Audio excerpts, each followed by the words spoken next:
Good morning, beautiful people. Thank you so much for joining the live. We'll be starting momentarily. Stand by.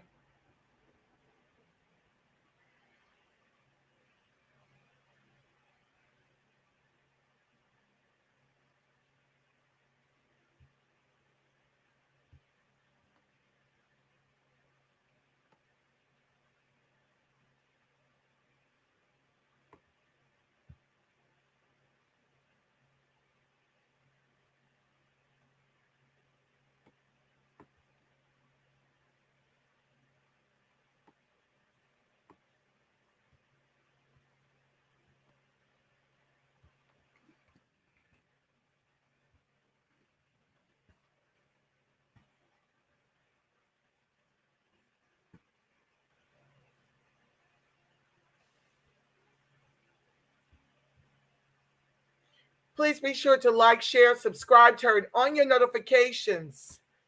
This is day two, part one of the Reparations Task Force hearings. Ladies and gentlemen, please continue to hold. You will hear silence until the conference call gets underway.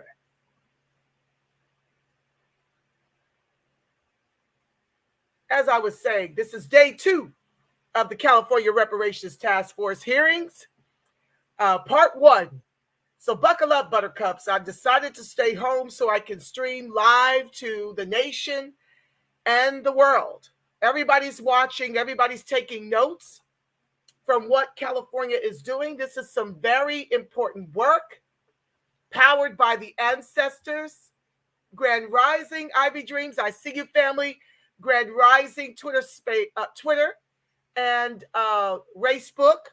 Thank you so much, one and all, for joining me here on your Saturday morning. There are lots of other places you could choose to be, but invested in your reparations fight is where everyone should be.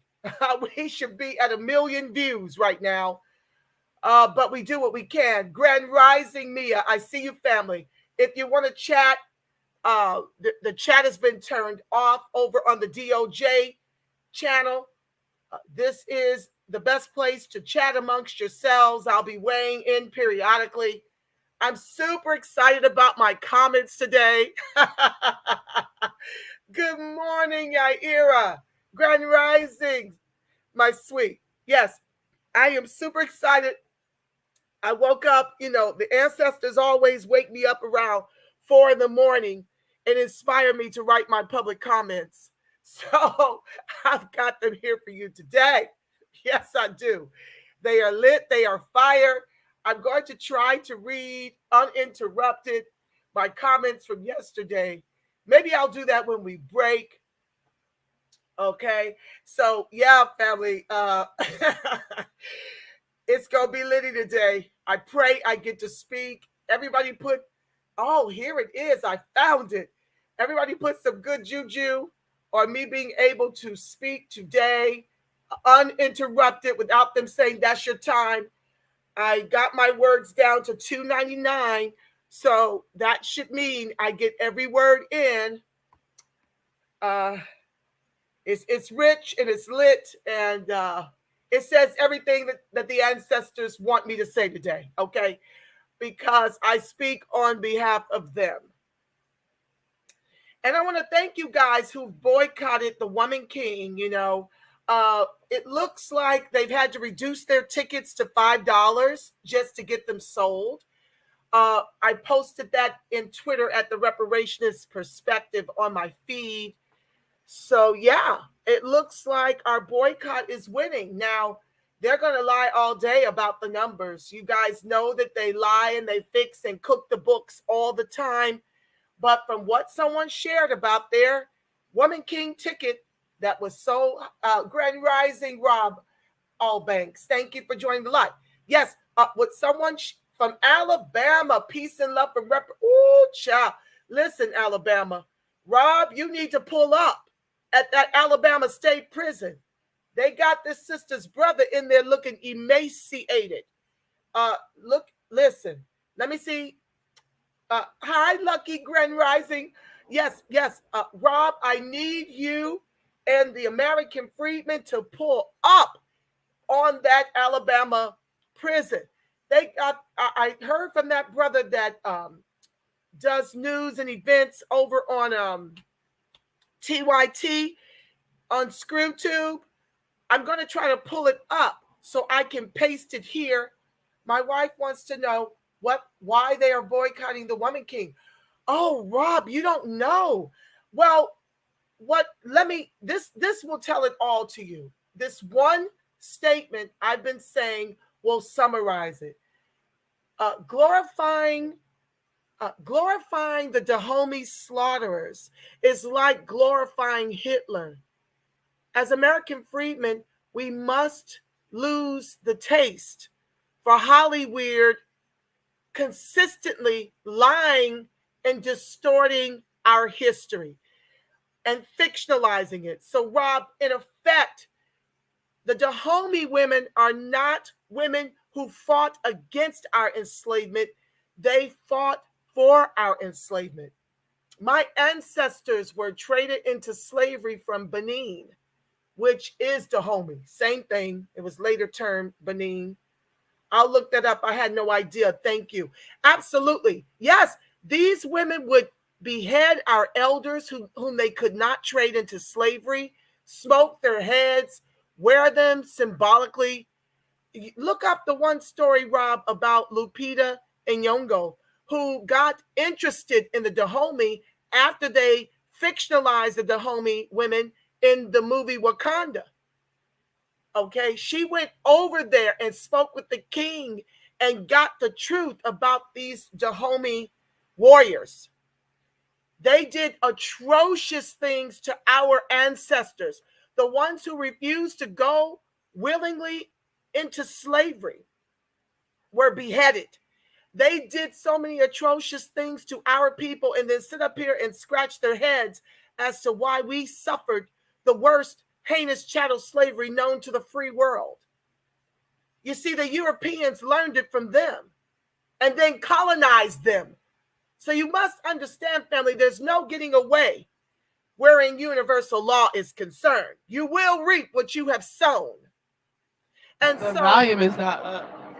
Okay, so there looks like they're about to get started. So we're going to have to do a doodle for October, you said, and figure out if we're going to meet it. Okay, I think they're still trying to figure out technical stuff, family. I'm keeping my ear attuned.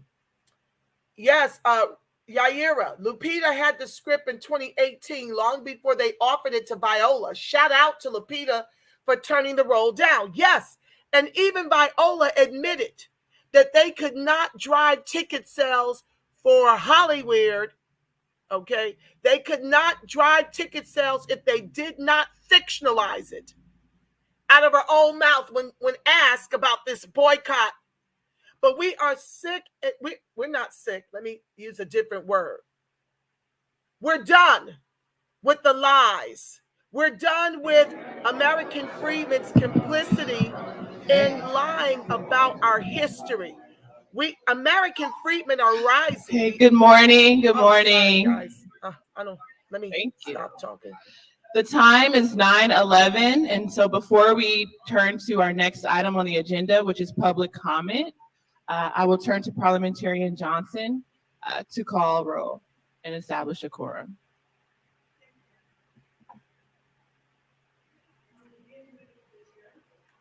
Here. Oh, here we go. Let me stop.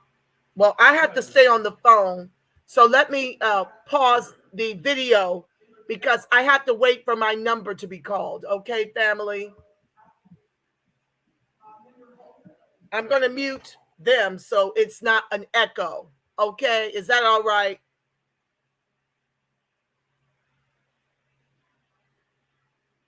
And we'll talk about the myriad of reasons. We'll pick that up on a break or something like that. Okay, can y'all hear me?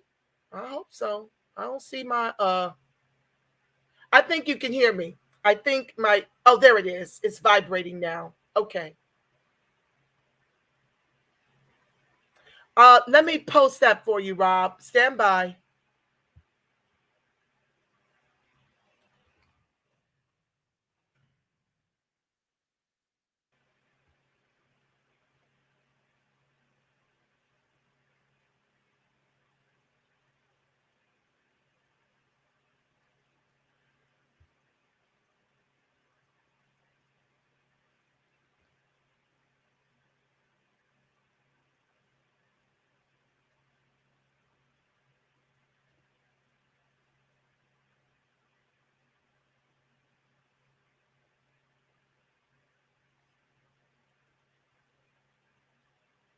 Grand Rising U.S. Freedman, I see you, fam. Thank you for joining the live. Because I stayed home for y'all. So y'all better like, share, subscribe, turn all your notifications if you haven't already done so. I'm missing being down there live for y'all. So y'all can do me a great turn and spread this to your people, okay? This is very important work. We're doing the work of the ancestors. This is very sacred work.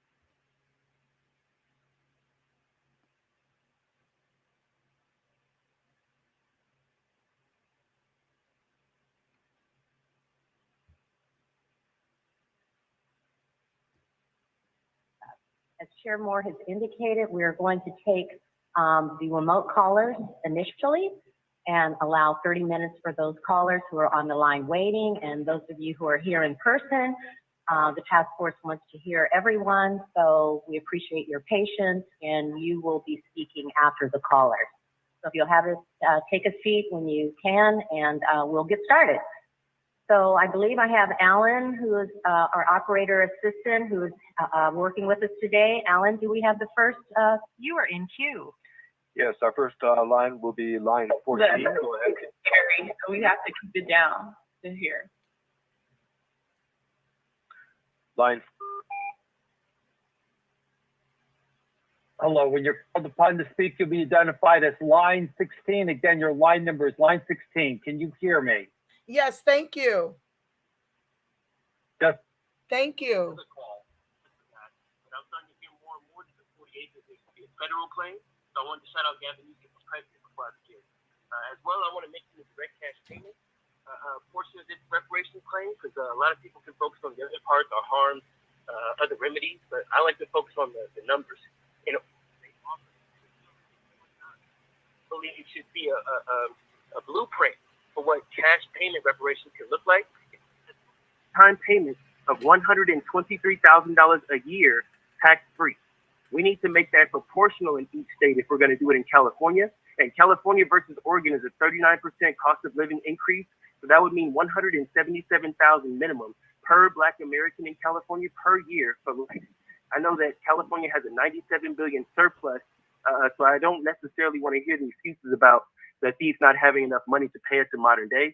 I can't stress enough that reparations has to be economic, has to be monetary based, as well as land grants, as well as protected class status and a lot of other things. But I know that Oregon has already set a precedent by putting numbers on page, and we need to work from that to a bigger number, because California is a way more expensive place and a way bigger economy. Thank you guys for letting me rock. Thank you so much. Before we go to the next caller, I'd just like to formally acknowledge that Member Grills is present. You're welcome. All right, Alan, next caller, please. Line 21. Good morning. My name is Rose Cannon, and I'm calling from Evanston, Illinois. And I know that today you will be talking about the potential for domestic programs across California and also across the United States. I basically represent Evanston Rejects Racist Reparations. And we are a small city in the Midwest who is touting itself to be the first reparations city, municipality offering reparations. I'm here to say that that our program has failed and is potentially failing. Municipal reparations can never be the solution. A $25,000 housing allotment has been specified for some of the elderly people in our community, and only 123 people, 123 of those people have been identified, and only 13 have benefit from this $25,000 reparations program. Six of the elderly people have already passed because the program is not being able to be funded correctly like it was stated it was to be funded. We were supposed to use a 3% tax on a cannabis store that is in the city of Evanston. And as you know, state of Illinois is one of the most conservative states with regard to legalization of marijuana. So the revenue coming in from that store is not substantial, has not been substantial to fund this program. And we are failing. And I just want to say that municipal programs like the one that they've been trying to do in Evanston, and which we understand is being touted across the nation to various other municipalities as a solution for reparations, is not sufficient. The cities do not have the pockets to pay us. It is a debt owed to our people by the U.S. government, and we support the California Reparations Task Force as a first step, which should meld eventually into the U.S. Form of real reparations. We ask that the municipalities that are being courted by the Evanston folks are going across the country saying, this is the program you need. It is not the program you need. It is a failed program. And I rest my case with that. And thank you all. Thank you. Thank you for your comments this morning. 7 lines in queue. We'll go next to line 12. Can we turn up the volume for the audio callers, or maybe put a microphone near wherever the audio source is? I'm having trouble with hearing the virtual callers. And then I also would just ask the audience, as you all are already doing, to keep it down so we could hear. Thank you. Line 12, your line is open. Go ahead. Good morning. My name is Sonia Quorum. I'm a native of California. I live in Riverside County. My father's ancestors were brought to this country in chains and then forced and around Charleston, South Carolina. 12 generations of pain, trauma, and family displacement. My father escaped the South by going into the military at age 17. His father before him had done the same thing. In fact, during my grandmother's life, Black women in the South had the power to re-enlist their spouses for military service. My grandmother exercised this option, and I'm not sure how my grandfather felt about it. But they dreamed of different and better lives as they worked to take care of immediate life needs. They planted seeds of hope in their seeds, and they dreamed of a better life for them. And while they never left the southern shores of South Carolina or the Geechee Gullah culture, they saw hope in the future. And so we come. Many families come. This great migration to California from the South and from all over the world, people wanting to escape racism in all its forms, only to find it here, sometimes masked and sometimes not, but ever amorphous, working to create a permanent underclass of Black-skinned people on the backs of Black-skinned people. I think the point I'd like to make today is that reparations is not just a dream, it will soon be a reality. How it will look has yet to be decided, but I'm sure you will have great influence and power over that. It seems that one key step to ensuring that reparations is done is to avoid the false dichotomy that racism has only affected us if we are direct descendants of enslaved people in America. Racism doesn't check lineage. Racism doesn't check birth certificates. It errs on the side of itself. And for anyone that looks Black, you will be taxed, the Black tax. We've been impacted by it as Black people living in California, regardless of what country you or your ancestors came from or where your ancestors were enslaved. Slavery never ended, it just morphed. Instead of trying to craft or draft something that will adhere to Prop 209, let us think beyond that and focus on what is best for us as Black folks. I ask that you remain remain bold and courageous, and that you all draft recommendations that are inclusive, because we are sisters and brothers, and as a direct result of slavery and racism, we don't even recognize each other. Reparations must include doing the work of repairing, and I believe that begins with a recommendation that embraces all of us from all over the diaspora that live and suffer in California as Black people trying to live. Make recommendations that represent all the beautiful Blackness around us. Let someone else come in and offer false dichotomies related to barriers of who should receive reparations in California and who should not you. Let us strengthen our unity around this and not be fragmented or divided based upon spirits of division. Caller, I'm so sorry to cut you off, but your 3 minutes are up. Thank you so much for your valuable comments this morning. And Alan, can we have the next speaker? And if you could ask them to please speak loudly, that would be great. Thank you. Line 15, we'll open up your line. Please speak up. Good morning, task force members. My name is James Woodson. I am the executive director of the California Black Power Network. As you all know, our organization was a community engagement steering committee member and a listening session host. Yesterday, I was really encouraged to hear task force members speak about the importance of being respectful of each other and allowing for differences. Unfortunately, the premature vote on eligibility has fostered the opposite, working to undermine unity, trust, and credibility in the process. As Contact CBPN was tapped to host listening sessions in December 2021. In January and February of 2022, we worked within the steering committee to plan community engagement with groups like the Black Equity Collective and CJEC. However, in March, the day before your task force meeting, we learned of a secret vote on eligibility happening the following day. We heard about this vote not from the Bunch Center, not from the task force itself, but through another community group's listserv. How that community group found out about the vote before the public did, I don't know. But luckily, the task force voted to delay the eligibility vote until later. Unfortunately, the very next month, the task force voted 5-4 for lineage, 2 months before most steering committee members were scheduled to host their listening sessions. The result of this premature vote was that it first created distraction during our listening sessions, where participants were quite confused by the fact that the task force would ask us to ask an eligibility question after it had already decided on the issue.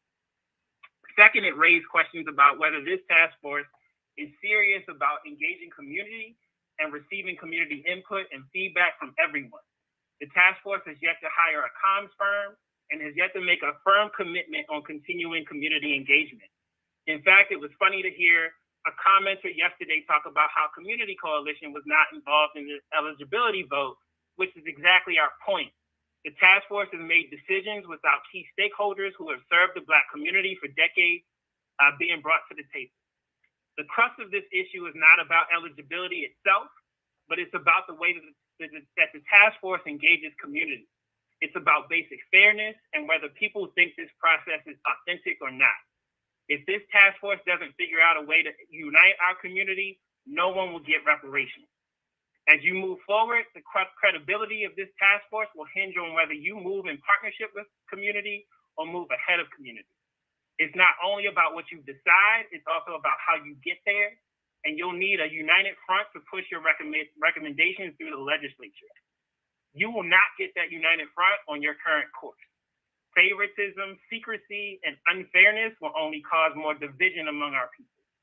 As someone who can trace their lineage back to chattel slavery on both sides, and someone who has indigenous ancestry, I pray you take the opportunity to unify our people and do your part to ensure that all of us recognize this process. Appreciate you calling in. All right, our next speaker. And as a reminder, ladies and gentlemen, if you do want to register a comment, press 1 then 0. We'll go next to line 22. Hello, can you hear me? Hello? Yeah, can you speak up just a little? Okay, yes, we can hear you, but you. Okay, all right, thank you. So hi, I am Mara Kialantikad. I am the Los Angeles organizer at the Black Alliance for Just Immigration, or BAJI. BAJI is a Black national organization fighting for the rights of African American and Black migrants through organizing, legal advocacy, research policy, and narrative building to improve the conditions of Black communities by advancing racial justice and migrant rights. We acknowledge the unique experience of slavery in the Black community.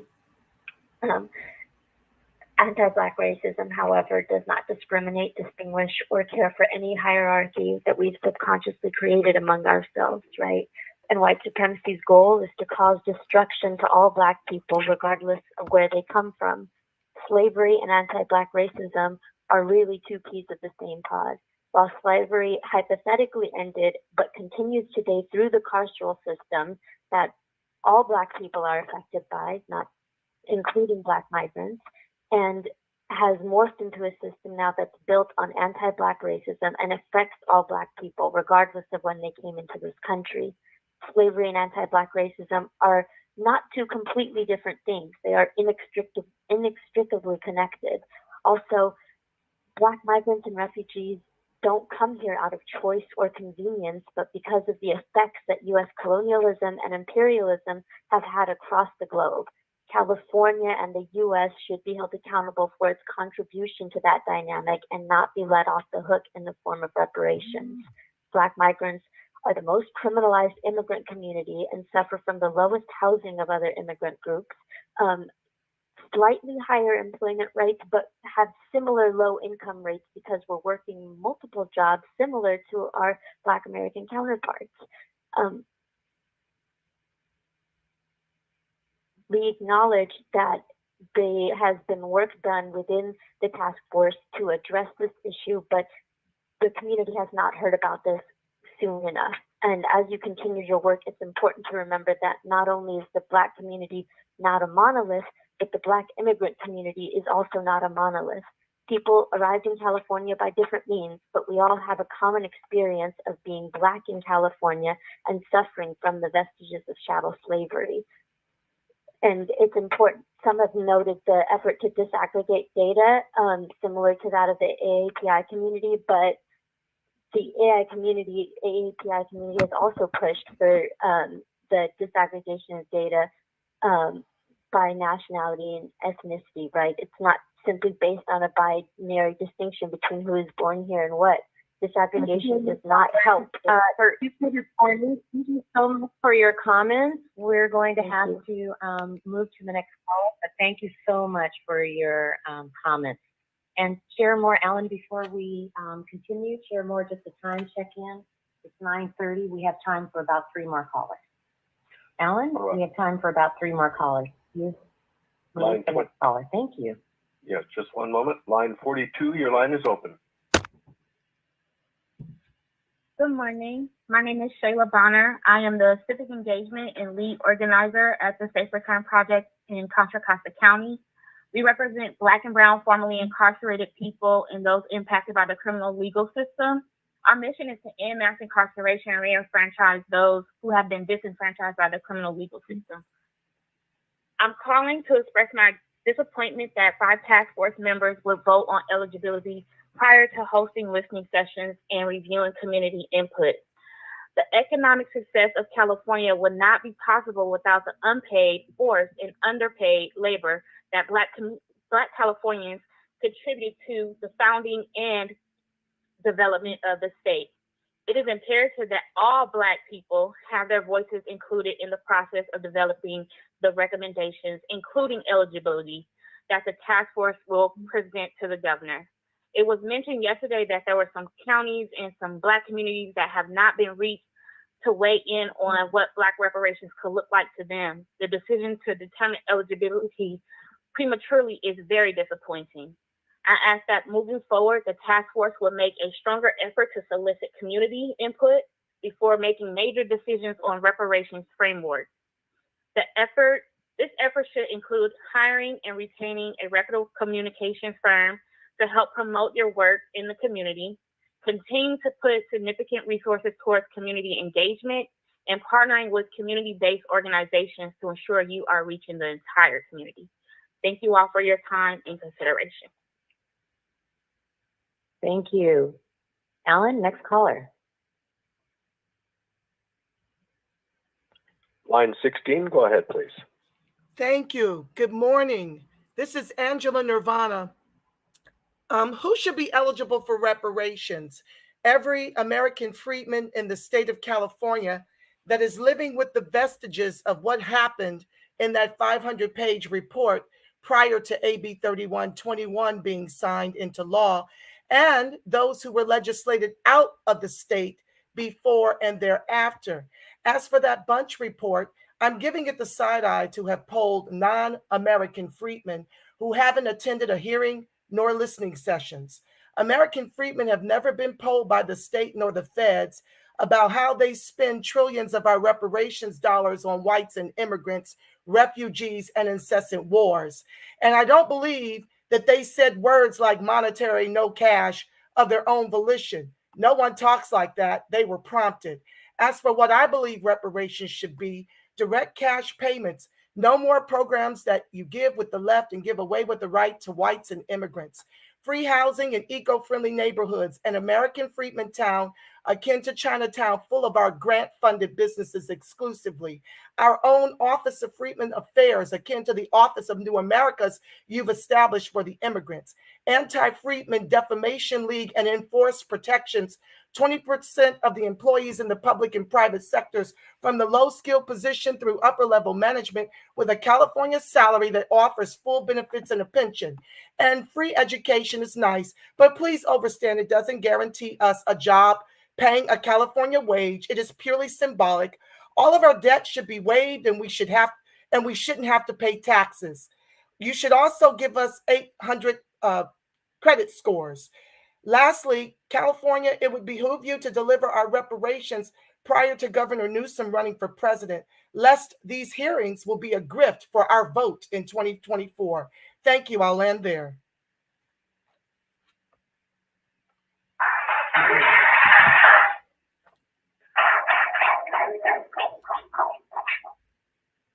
Line 4, go ahead. Hello, my name is Chantel Bacon. I have lineage from. Can you speak up, please? Can you hear me? We need you to speak up, please. We can't quite hear you. Okay, Chantel Bacon, born and raised in California. My maternal, paternal ancestry dates back to 1804. We have roots Alabama, Arkansas, Tennessee, Mississippi, and Carolina. The Black American, formerly classified American Negro lineage matters. Our history matters. Our lineage is the reason we have the 13th and 14th Amendments. We are steadily being erased by people in leadership and immigrants in their attempt to group us in every other dark-skinned person in the U.S. and confuse our history. Since our classification and the emancipation of the 4 million formerly enslaved, the federal government, state, local government, city leadership, and local police departments have attempted to control our movements in social settings, housing, employment, education. This is well documented with the history of blood quantum laws, one-drop rule policies, fugitive slave laws, Reconstruction loitering laws, vagrancy laws, black codes known as Jim Crow laws, the Rumford Act, the passing of the Federal and California Fair Employment and Housing Act, Plessy versus Ferguson, Brown versus Board of Education. I would like to add the 1968 Kerner Commission report to be recorded in this task force. We have been public enemy number 1. We are still here. We are fighting to be recognized, to take back our identity, our history, our citizenship in these United States. As a present-day Black American, foundational Black American descendant of the U.S. freedmen still residing in California, I'd like to have it recorded. The contributions to our fight here in California. Delilah Beasley, born 1867, wrote California Black Pioneers, Slavery in California in 1918. And she also wrote a book, The Negro Trailblazers of California, 1918. I would like to recognize Callie House is the reason we are here. She was the one who pioneered reparations for our labor. Frederick Douglass, Ida B. Wells, Philip A. Randolph. The list can go on about our lineage here in these United States. This repair is for the foundational people who were here. We are, I know I ran out of time, so I want to end so other people can talk. Thank you so much for listening. Thank you so much for your comments. Chair Moore, that would conclude our callers that have tried to call in. Those of you who were not able to speak today, we really appreciate you taking the time to call in.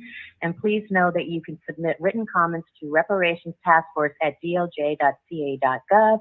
And at every meeting, you will have an opportunity to call in. So thank you so much. So Chair Moore, shall I proceed? Okay, we have about 25 folks who want to comment this morning. So when I call your name, we'll do it by threes, if that's okay.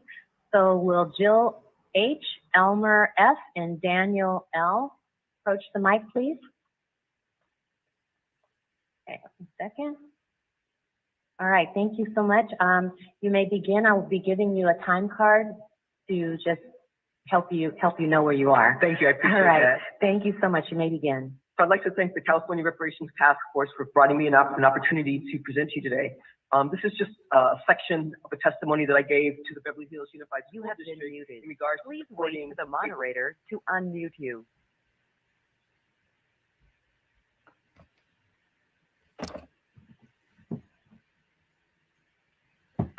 Okay, family, I'm switching now over to their comments over on the live stream. Okay, stand by. Enrolled their 3 children, Bridget, Vernon, and myself, in Los Angeles voluntary busing program. Their intent was to ensure their children receive the best education that was denied them and to increase their chances for a better livelihood by taking part in the civil rights revolution that was occurring throughout the U.S. My siblings and I attended Westwood Elementary, Emerson Junior High, and Beverly Hills High, even though I grew up right here in Baldwin Hills. I am the classes of 77, 80, and 83. 43 years later, I stand before you as Dr. Jillem Humphreys, a collegiate professor and an international affairs professional who has taught in some of the best universities in the United States and who's traveled the world. My sister, Dr. Bridget Humphreys, is a pediatric anesthesiologist, a chef, and a pilot. And my brother, Vernon James Humphreys, is a classical valence pianist and a retired LA Unified School District secondary school math teacher. The reason why I present this to our community is that, folks, my parents coming from the South, and this was denied them, right, made sure that their children had every opportunity, right? However, these integration programs, while they extracted the best of us, all of us out of our communities with the intent of us never coming back to our communities, diluted our communities. While I am confident that my siblings and I would have successfully been professionals, whether we went through this integration program or not, right? It provided us with an invaluable opportunity to socialize in a diverse setting, receive a first-class academic education, exposure to extracurricular activities that were denied others, other Black and brown children, other people from different class backgrounds. And so Beverly Hills' social and scholastic environment contributed to us being well-rounded individuals with an appreciation for living in a multicultural society and a global world. It's for these reasons that I understand the significance of receiving quality education and having committed myself to educating young adults, not just here in the United States, but I also represent the US government as one of your professors that has taught in Ethiopia and South Africa, having just returned 5 months ago. So I find not just Beverly Hills High School, I find our entire educational system, primary, secondary, and higher education, brutal. Brutal for those of us. It is not simply just receiving a non-monetary transfer to go into these institutions. We must fundamentally change the culture and the norms. Please, I teach in these institutions. I can tell you exactly what is done, not only to our children, but to all of our children. Let me just say that. I mentor all people that come primarily to Black students, Black professors. Let me just share this with you. Miss Jill, I'm Thank so you. sorry, your time's up. Thank Thank you very you so much. much for your comments and for coming out today. All right, our next speaker, please go ahead. My name is Elmer Fonza. I'm here today with my brother, Chief Melford Fonza, and my nephew, Trent Muir. I'm here to talk about our third generation grandfather, Nelson Bell. As I talk, handouts will be distributed to the task force. Nelson Bell, one of the few African-American landowners during the gold rush in Coloma, California, passed away in 1869. At that time, his land and personal property were put into probate. His personal property was later sold by the probate administrator, but the sale of his land was not recorded in the probate report. The land owned by Nelson Bell is now part of a California state park. We have good reasons to believe that we are the descendants of Nelson Bell. We have historical records and document from a certified genealogist and information from Ancestry.com that indicate our kinship to Nelson Bell. And in fact, he's my third generation grandfather. We have employed a certified genealogist in the state of Virginia to research historical records in the state regarding Nelson Bell, and so far the results have been very positive. I and other family members have the opportunity to visit Marshall Goldfield State Park in July of this year. We were shown the land once owned by Nelson Bell and his grave site at the Pioneer Cemetery. It is unclear how the state acquired the land once owned by a few minority settlers in Coloma, but we believe it was by eminent domain. Our purpose is to seek reparations once this task force completes its work and the process of filing a claim is in place. Thank you. Thank you so much for your comments this morning. All right, next, Mr. Daniel, please go ahead. Good morning. My name is Dr. Daniel Lee. I am the current and first Black mayor of Culver City, California. I'm happy to be here this morning. Just wanted to talk about 3 things specifically. One, I was very happy to see that harms around education were mentioned yesterday in the hearings, but I wanted to zero in the last 2 decades or so. Black women in particular have been some of the best people matriculating when it comes to undergraduate and graduate education. But I wanted to bring up what we've been talking about federally for a while. As people matriculate, they accumulate student loans. So I want to make sure that we consider student loan repayment or student loan absolution as a part of reparations. Secondly, I wanted to talk a little bit about what Ronald Reagan did both as governor of California and president. In that context, he more or less deregulated our social service system. And as you know, racism comes with mental health effects that has a particular effect on African-American people. I want us to consider mental health and mental health reparations as we consider reparations more generally.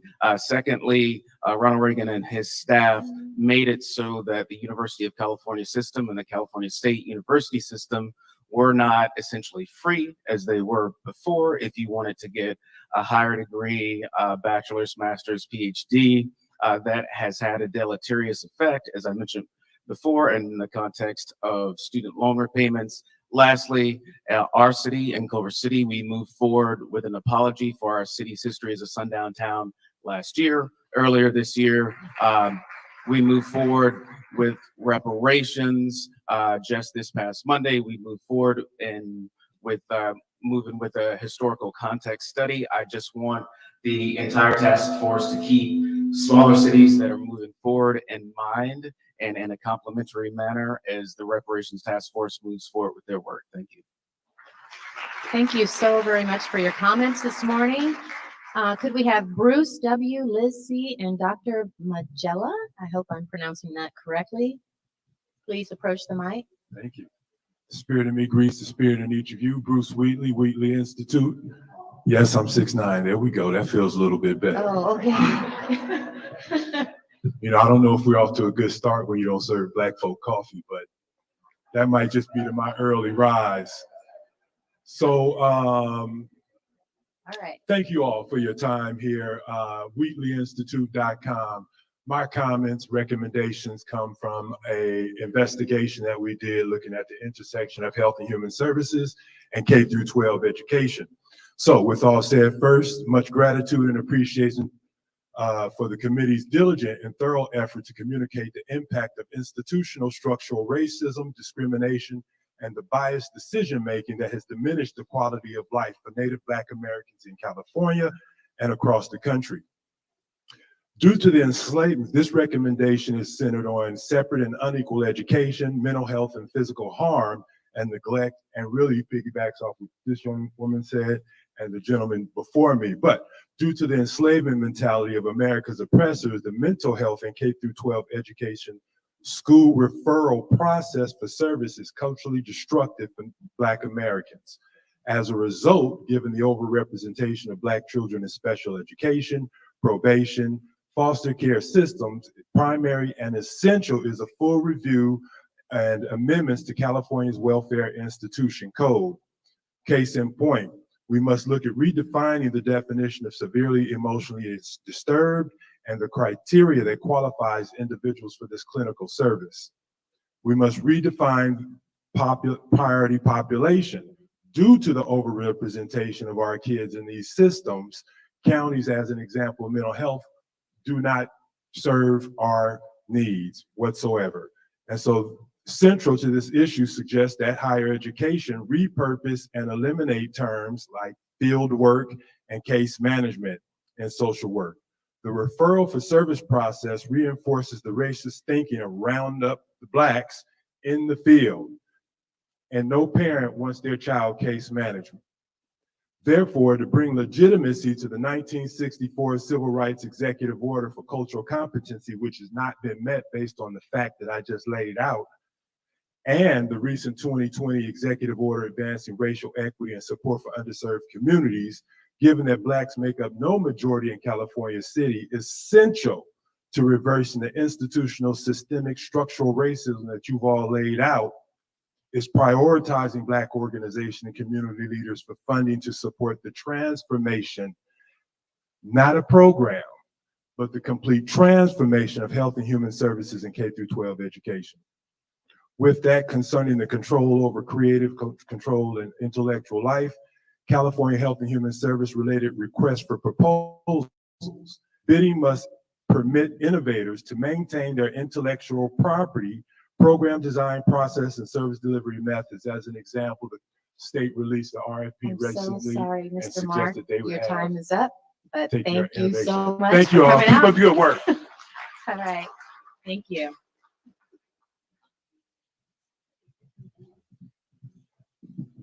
Well, let's do it that way. Good morning.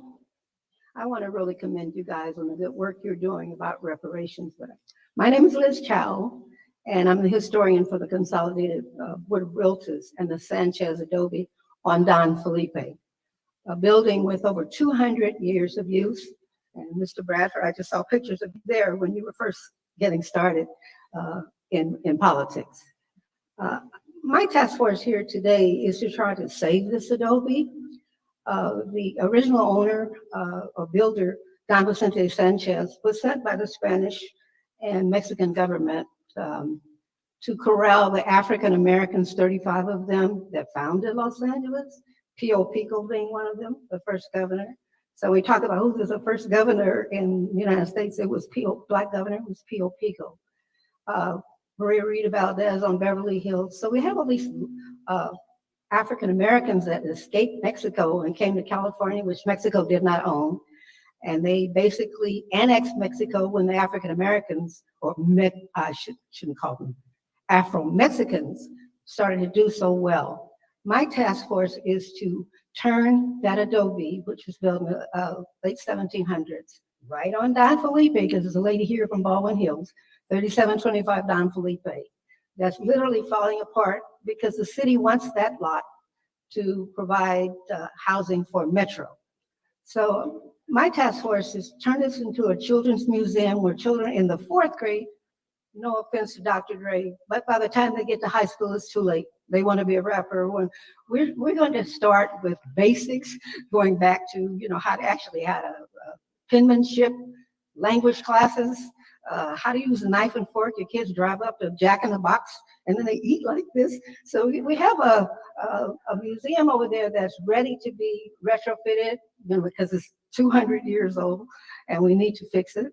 It also was subject to the sundown laws. You couldn't come in there. And Paul Williams, the architect, was building us something in the West Adams area.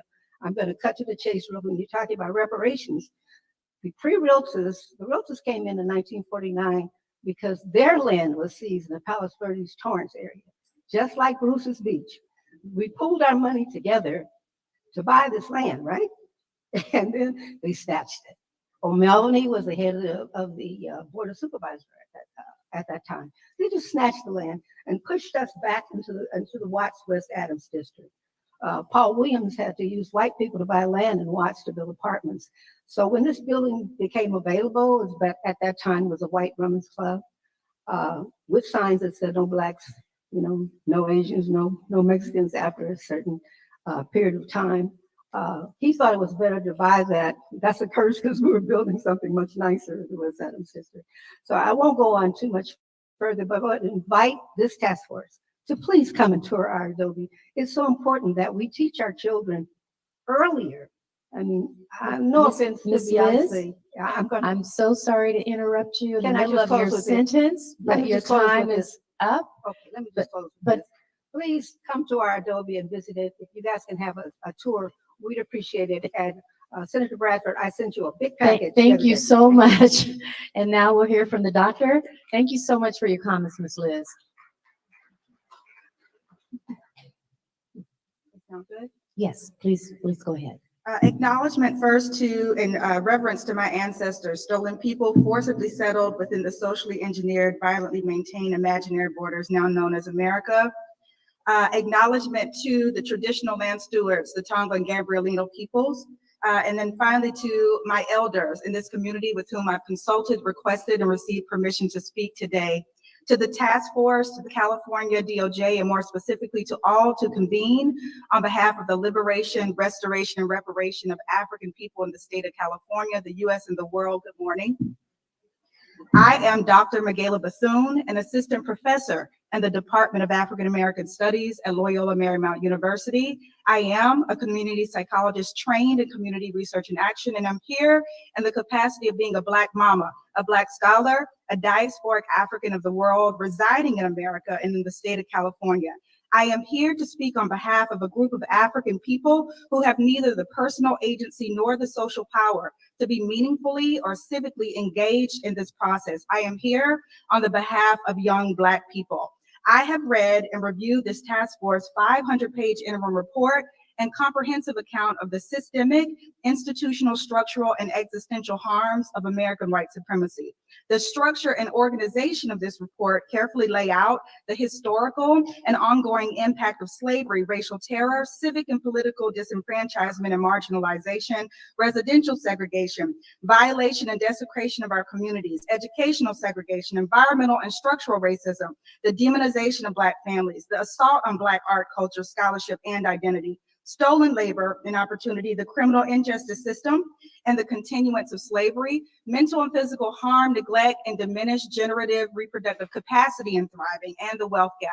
There is mentioning of the impact of these atrocities on Black infants, youth, and young adults. I've read that report, and in it, the term youth is mentioned 187 times, the term young, 69, the term children, 595, babies, baby, infant, 15.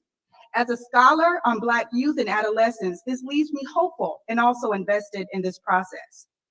However, from pages 19 to 24, which house the 5 pages of preliminary recommendations, youth was mentioned twice and children 5 times, and mostly in the context of detailing how incarcerated residents should have access to those children as their caregivers and family unit. My appeal today is for you members of this task force, agents of the DOJ, and members of the General Assembly and government of the state of California to deepen your consideration and commitment to a comprehensive agenda and reparations plan that meaningfully includes and centers the needs of Black youth. May we all seek to see and understand young people not to be only our possessions, but rather the future bearers of this great work of restoring our people to the expansiveness of our humanity and essence. Young people are the Black people. I'm so sorry your time is up, but please, I'm so sorry to interrupt you in the middle of your thought. Please center our youth. Please center our youth. I'm happy to email the rest of this statement. Oh, please do. Please do. We encourage everyone to use the email. Our next speakers who have signed up are Mark G. So if you could please hold on. Sure. Thank you so much for being patient with us. Mark G, Ms. Cryer, and Kevin C. If you could please approach the mic. How you doing? Can you hear me? Yes. Well, my name is Mark Garth. I was born and raised in Los Angeles, California, and I'm an American Indian. I'm gonna read an article for, this is the Treaty of 1866 with the Choctaw and Chickasaw Indians in the United States. It's just a section. And they further agree that all laws shall be equal in their operation upon Choctaws, Chickasaws, and Negroes, and that no distinction affecting the latter shall at any time be made. There's no difference between a Negro and an Indian. Slaves are Indians. Freedmen are Indians. We're all Indians. The only definition of the word Indian means the aboriginal inhabitant of North America. Please, we have too much conversation going on. If you wish to talk, please go outside. You're interfering with the persons who are speaking. Could someone help us in the back? Ask everyone to be quiet. Let us focus.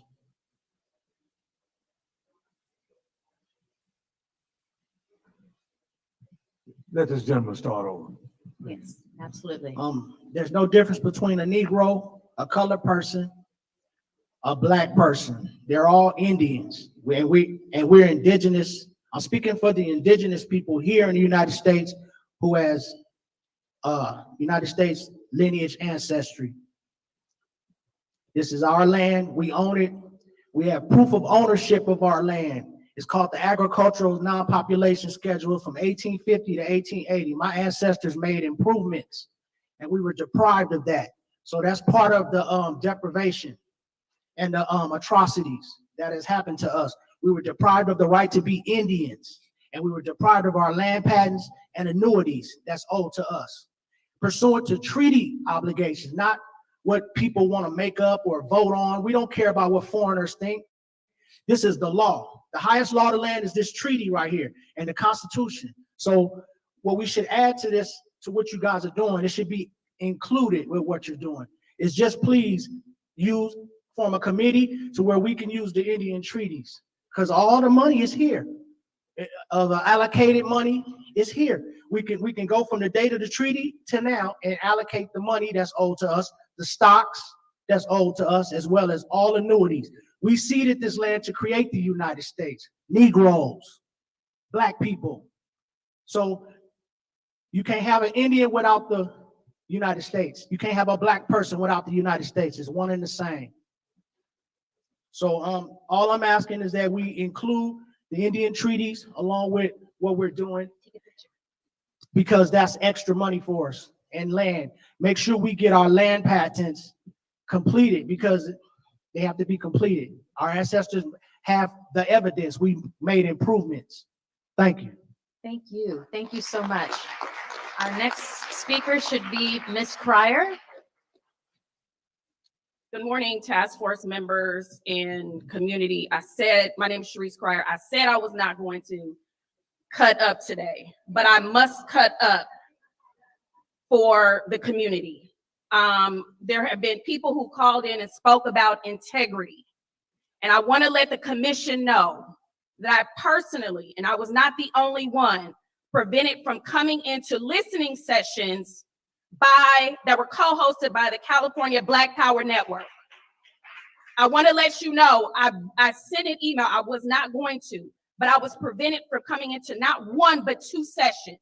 So when we talk about integrity in the community and people wanting to give input, and I've been doing this since 2018, okay? You can Google California reparations and my face comes up. My face was on the flyer for today, and I was one of the ones who helped put AB 3121 through the legislature.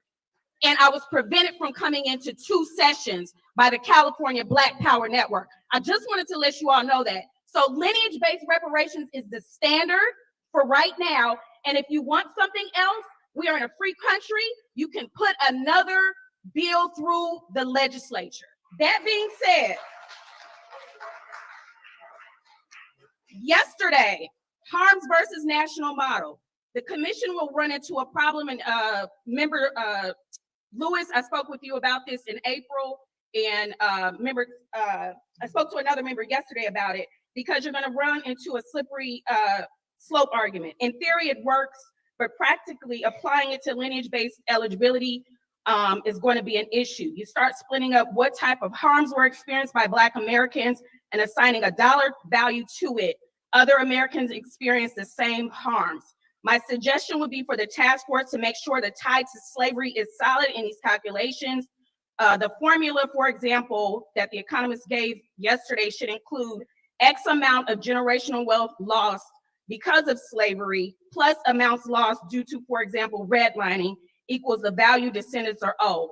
Now, will California actually pay out that total amount? Probably not, but at least it gives a good gauge of the tie to slavery. And this is essentially the hybrid model that was mentioned yesterday.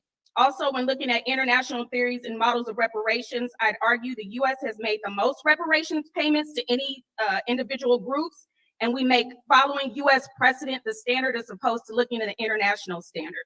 Finally, the issue of residency. As far as determining eligibility, in common law, adverse possession is usually 7 years. In California, I believe it's 5. And I believe the task force should set residency requirements as follows. Eligible descendants must have been a resident in California at least 7 years before the governor signed AB 3121. I yield my Ms. time. Cryer, thank you. You're right on point. Okay, just a reminder, before we go to the next caller, we have a list of folks who have signed up for public comment, and we're going through that list and we'll be calling your name. So, Mr. Kevin, please go ahead. Good morning, task force members and beautiful Black people here today. God is good. My name is Kevin. I'm the associate. Yeah, you can clap for that. Might be the only one I get today. I'm the associate director of the California Black Power Network. I'm fortunate to come right up after the last speaker. We're a coalition of 40 plus Black-led organizations across the state. We've been doing our work collectively together since at least 2015, and our groups have been doing this work, engaging Black communities for decades. We're fortunate to be at this historic point in time to engage the state of California and Black Californians in the conversation about reparations. It's important that we deal not only with the lingering aspects of slavery, but the system of white supremacy and anti-Black racism that not only propped up and propagated slavery, but kept Black people in a state of exploitation, brutalization, and second-class citizenship up until this very day. We engaged in May and June of this year, about 20,000 Black people across the state on the issue of reparations. We identified 8,711 individuals who wanted to join our listening sessions. We wanted to have deep conversations with our community. So certainly we weren't able to engage all 8,711 people. We're interested in the commission being able to set up our communications firm and continue community engagement because we know there's a hunger for this conversation, and there have not been enough conversations in our community. There have not been enough people informed. To Ms. Cryer's comment, our first virtual session was Zoom bombed. You know, the devil's gonna get in the way, right, of a good thing. After that, we took deep precautions to make sure we were filtering who had access, particularly to our virtual and in-person sessions. We created a registration list of those who had signed up and said they were interested, and only allowed those who signed up and were registered into those. We also filtered out people who had previously attended listening sessions to make sure that we were hearing from new individuals. We were highly aware that there were a number of people from a certain organization who attended multiple sessions in an effort to, again, kind of thumb the scale. We think that we want to encourage this task force to be transparent, bold, courageous, expansive, and unifying. In its work, there's a diversity of opinion. We saw that through the Bunch Report. We've seen this through all of the engagement. You have an opportunity to unite folk and present recommendations that include all of the harm and recognize all of those who have been harmed. In America, you were Black upon arrival. During slavery, if you came from Africa, if you came from the Caribbean, if you were a Native American, you were Black upon arrival. During Jim Crow, during segregation, during the war on drugs, you were Black upon arrival. The fact that you made premature, rushed, and secret on eligibility is problematic, and it disrespects the community's voice. We would like that to be reconsidered and taken into account. There are opportunities that we agree that there should be special consideration for those who can trace their lineage back. But we also know and understand that the systems of white supremacy impact everybody who is Black on this planet, in this country right here and right now. Kevin, Please be expansive, be inclusive. Kevin, Thank you for your time. Your time is up. All right. I'm going to do a time check-in with Chair Moore. Chair Moore. All right, can we be respectful? Thank you, everyone. All right, Chair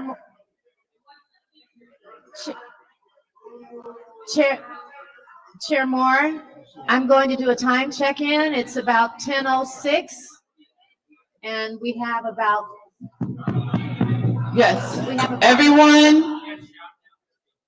Yes, it's absolutely unacceptable. I made that announcement earlier this morning. Everyone has the right to speak. Everyone has 3 minutes to speak. Everyone needs to calm down. Okay, so. Excuse me, in respect of, if everyone is passionate about the issue of reparations, I need people to be quiet right now. This is disrespectful to the ancestors. You all need to be quiet. Okay. So Chair Moore, it's about 10:07, and we have several people still on the list. What is your pleasure and the task force pleasure at this point? We're gonna have to keep going with the schedule. So we're gonna have to go to the next item on the agenda. You'll be the last person. Imagine that. Thank you, ma'am. Thank you, ma'am. The next person would be Melvin. The next person would be Melvin G. Could I have everyone's attention, please? Shh, everybody, please. Let us make silence, please. Let us make silence. Excuse me. I want to be short. Let us make silence. I'm gonna say this before I leave. Let us make silence. Let me say this.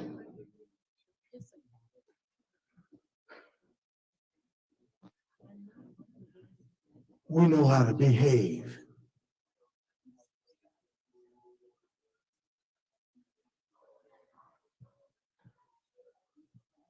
And we do not need to discredit ourselves. And somebody back there appears to not have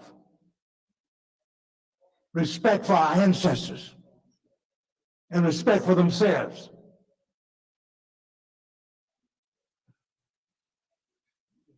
Now, please don't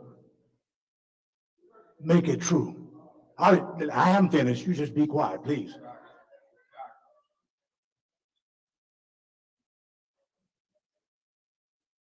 Madam Chair.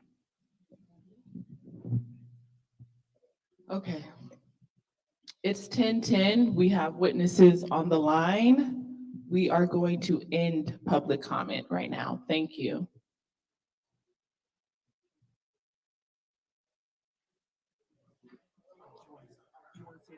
Yes.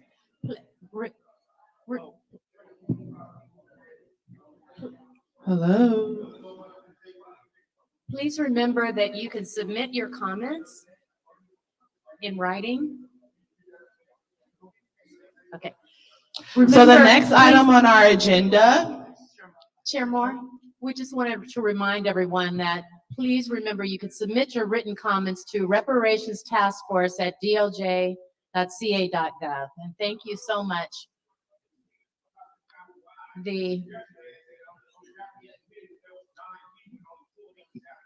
Sir, would you please sit down? Sir, would you please sit down? Please sit down. Please sit down. Please sit down. Thank you. No, please, thank you.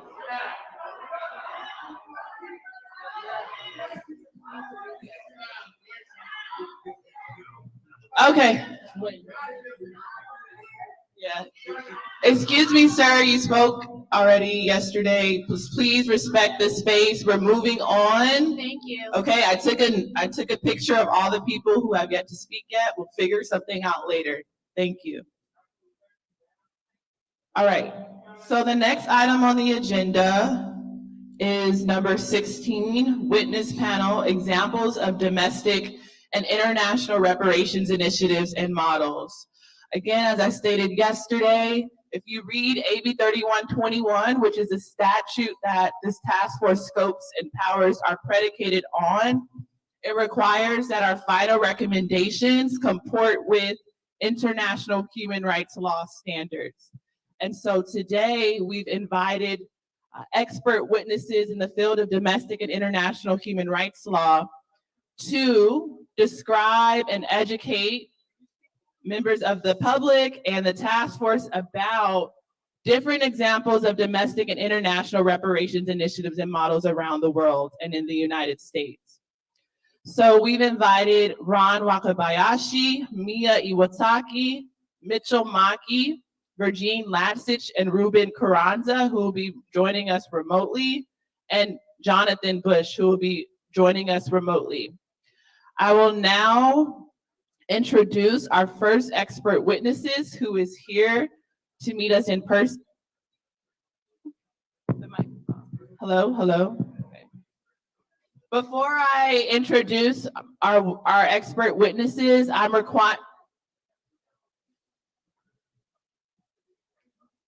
Right.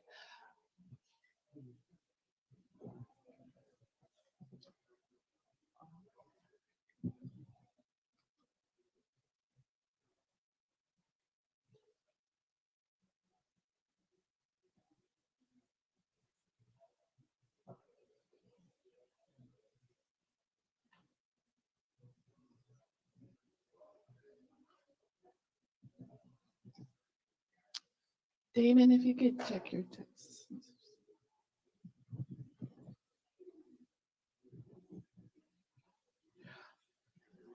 Okay. So we're going to just take a pause, a brief pause, and then I will introduce our expert witnesses.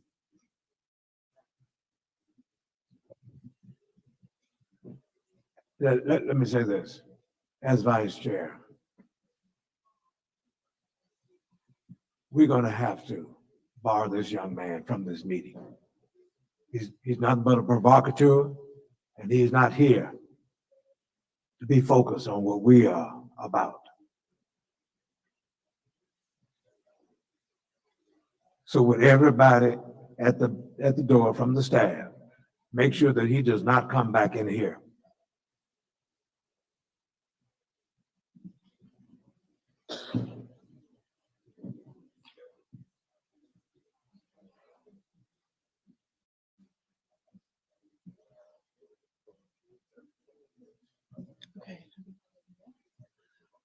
Okay, we'll be ready to begin now. Thank you, Ron Wakabayashi and Mia Iwataki, for your presence.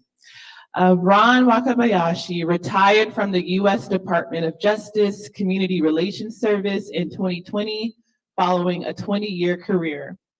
He served as regional director over 3 regions with 14 Western states and provided a 6-month stint as the acting deputy director. The Community Relations Service is known as America's Peacemakers, created in the Title 10 of the 1964 Civil Rights Act to provide community conflict resolution. He is the recipient of the Roger Wilkins Award for Lifetime Achievement. Post-retirement, Mr. Wakabayashi works with the Divided Communities Project at the Moritz School of Law at Ohio State University. At DCP, he provides services related to community conflict, truth and reconciliation commissions, and hate crimes. Prior to his federal career, he was the executive director of the Los Angeles City Human Rights Relations Commission and then for the Los Angeles County Commission on Human Relations during the 1990s. In the 1980s, he accepted the position of the national director of the Japanese American Citizens League and served during the period of the campaign for redress and federal apology for the wartime incarceration of Japanese Americans. He concluded his service following the signing of the legislation by President Reagan. Mr. Wakabayashi's early career was centered on community building, established multiple nonprofit agencies, including the Asian American Drug Abuse Program. Then we will hear from Mia Iwataki. Mia Iwataki's life experiences as a poet, writer, host, producer of East Wind radio series, designer of diversity and cultural competency programs for LA County, NCRR fighter for Japanese American reparations, one of 30 women sponsored by the United Nations NGO to the UN Decade for Women Conventions in Nairobi, Kenya, and co-author of the first study on cultural barriers to reproductive health care in 8 API communities that have shaped a long life understanding, awareness, and commitment to justice and equity. Ms. Iwataki feels that her work has breathed life into the importance of valuing cultural beliefs, practices, and traditions in health and in our daily lives, and an appreciation for how deeply language is tied into and reflects our culture. We'll then hear from Mitchell Maki. Mitchell Maki is the president and CEO of the Go for Broke National Education Center, a nonprofit organization dedicated to preserving the legacy and lessons of the Nazi World War II veterans. Dr. Maki is a highly sought after international speaker on the Japanese American redress movement and its relevance to contemporary socio-political issues. He is one of the leading scholars on the topic. Dr. Maki is the lead author of the award-winning book, Achieving the Impossible Dream, How Japanese Americans Obtain Redress, a detailed case study of the 1988 Civil Liberties Act. This critically acclaimed book documents the redress movement from its earlier roots during World War II. The formal introduction of the idea in the 1970s, the Commission on Wartime Relocation and Internment of Civilians, the judicial battles during the 1980s, and the lobbying of the legislative and executive branches in the 1980s and 90s. In 2000, the book received the Gustavus Myers Outstanding Book Award, which is given to books addressing bigotry and human rights in North America. Thank you all for your presence, and we're looking forward to your expert testimony. And we will begin with Mr. Wakabayashi. Chair Moore, thank you very much for that kind introduction of all three of us. With your permission, we'd like to change the order. I'm Mitchell Maki. I'll go first. Mr. Wakabayashi will go second, and Ms. Iwataki will go third. So thank you. Members of the task force, good morning, and thank you for this opportunity for us to present our thoughts and insights regarding the Japanese American community's fight for redress and reparation. My name is Mitch Maki, and I am the lead author of the book, Achieving the Impossible Dream, How Japanese Americans Obtained Redress. And as the title of the book suggests, for many people in the initial stages of that movement, the thought of obtaining redress seemed an impossible dream. And yet it did become a reality. Such is the hope for the work that your task force is committed itself to exploring.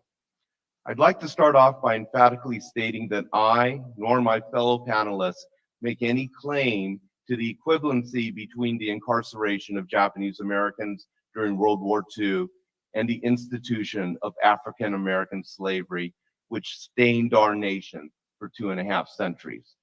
Rather, I intend to share some insights about the Japanese American redress experience, which I hope you'll find relevant to the work of the task force.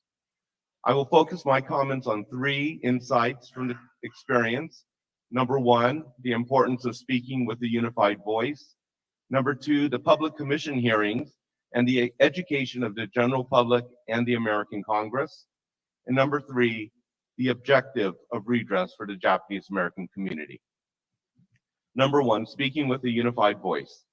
In the initial stages of the Japanese American redress movement, there were many different perspectives on whether to pursue redress and reparations.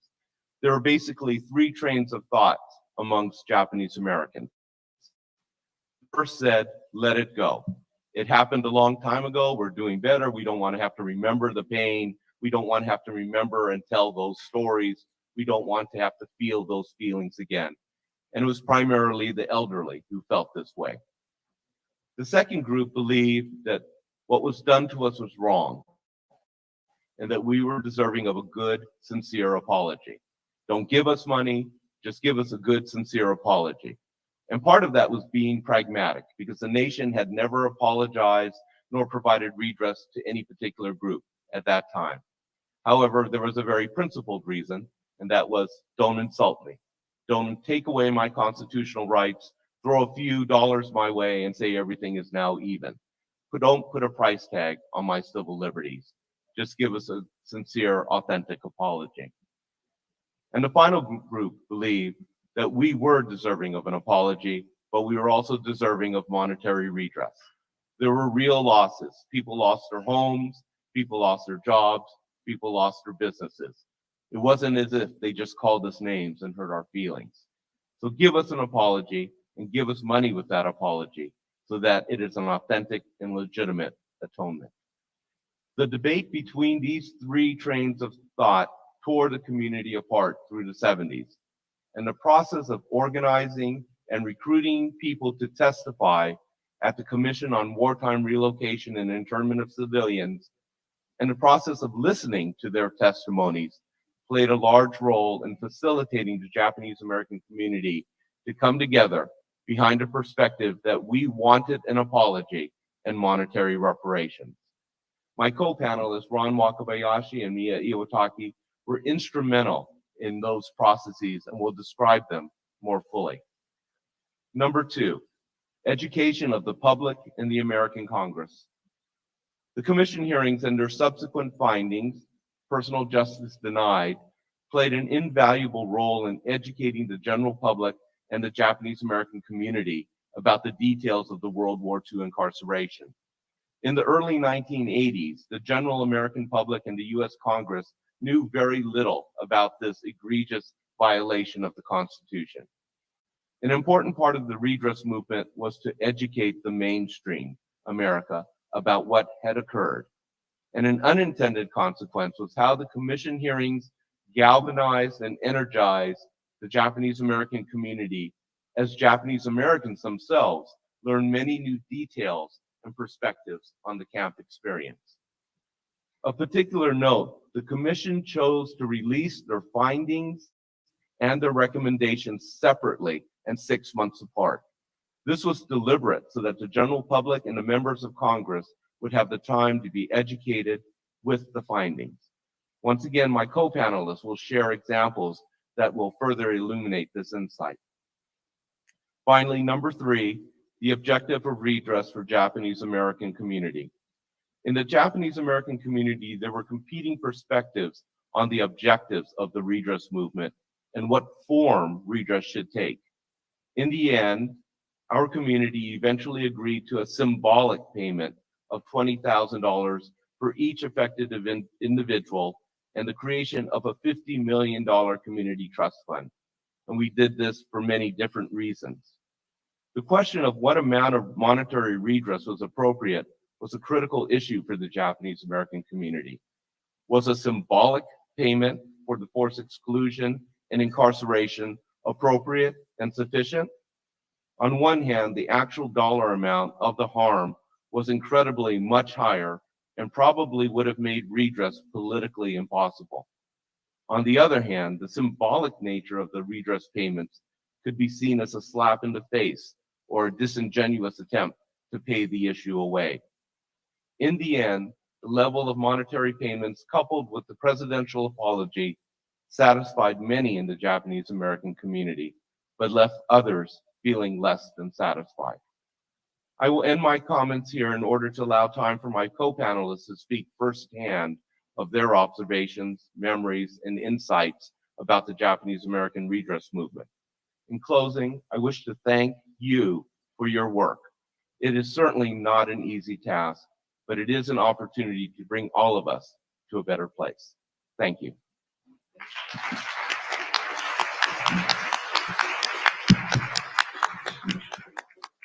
Thank you. Thank you. I want to just start with sharing an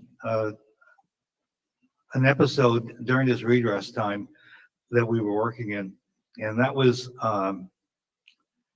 that the Sony Corporation saw the documentary Eyes on the Prize and made a decision to do a Japanese language version of that.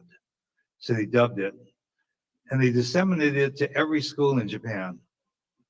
And I was one of the readers of an essay contest that followed that showing of Eyes on the Prize, which is about the struggle of African Americans in the civil rights movement. when I got my first stack of papers to read of the essays, the very first one was an 8th grade young girl in rural Japan. Young lady had never seen an African American in real life in her life. So her only, picture of Asian American, of Black Americans was, from the documentary and other things that she might have seen in the media.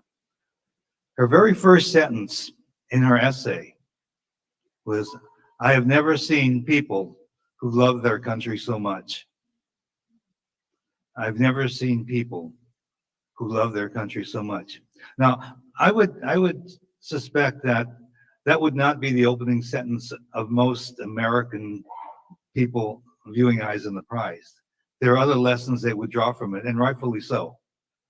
But I'm just trying to point out that fresh eyes looking at the experience and the struggle of African Americans is really a legacy that's really important, and it's something for Japanese Americans, is something that we have a deep appreciation for. And in fact, it was the civil rights movement and the anti-war movements in that period that raised the question for us. What do those issues being raised by African Americans, what do those issues mean for us? And in the mid 60s, Asian Americans started looking at those issues for the first time. And the discovery was, and we're talking about the camps. Now think about the camps. The entire community on the West Coast, 120,000 people, were uplifted from their homes in a matter of weeks and placed in desolate camps in 10 locations throughout the country. And in fact, today, when I leave here, there is a ceremony taking place at the Japanese American Museum. And that ceremony is the revealing of a new compilation, a compilation of 125,000 names of Japanese Americans who were locked up in 75 different locations by the United States government. We're still learning about what happened to us. We're still learning. But I want to kind of do some contextual things. The Japanese American community is a relatively small community. I know Senator Branford has some experience. He's a city councilman in a city called Gardena that has a few Japanese running around there. In fact, Ron Ikejiri, one of your colleagues, was a JCL, Washington representative during his time of redress. Anyway, just a window on Japanese Americans, and just a few things, just to kind of give a framework and a lens. We're a very stratified community, meaning that the first generation immigrants, align in a cohort, in a time cohort that's very tight. And the second generation consequently, aligns as a separate cohort. And the third and the fourth, and this panel here, I think we're third generation. And that we might even have some 8th generation in the room, because it's been that long. But the stratification is an aspect that's important to us. It's a unique experience. And to point out that stratification is because of government laws, exclusion laws, policies, and practices that created, a situation. My own father, came into the country undocumented because, it was prohibited from coming into the country. So we have a stratified community. That meant that during the Second World War, our first generation were classed as enemy aliens, not as persons ineligible for citizenship, but as enemy aliens, to make the case of military necessity, which was the case to lock us up. The stratification also has this impact. The average age of the second generation. Now, mind you, the first generation is now disempowered. They're enemy aliens. So the second generation, are the legal ones. They represent the community. The average age was 18 years old. Consider that, 120,000 people uplifted in a matter of weeks, placed in desolate areas. Their parents can no longer speak for the community. You're 18 years old and you've got to stand up for them. You know, that's a hell of a situation to be in. And still, it doesn't compare to the African-American experience. It doesn't compare, but this one to just kind of have a lens on what the Japanese-American experience was. Fourth item was that we were less than 0.5% of the population of the United States. Yeah, my own experience when I went to the East Coast for the first time, standing in a national zoo, was to have a lady come up to me and say, "What are you?" And we know what that means, what question's being asked. What are you? And then it goes to, where are you from? California. Where are you from? Los Angeles. No, where are you from? I think you're asking if I'm in my ancestry. You know, my father came from Japan. Her response is, oh, stay right there. We want to take a picture of you.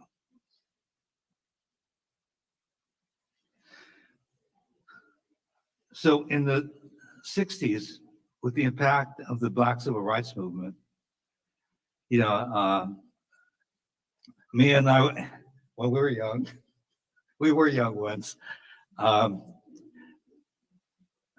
we're examining that question.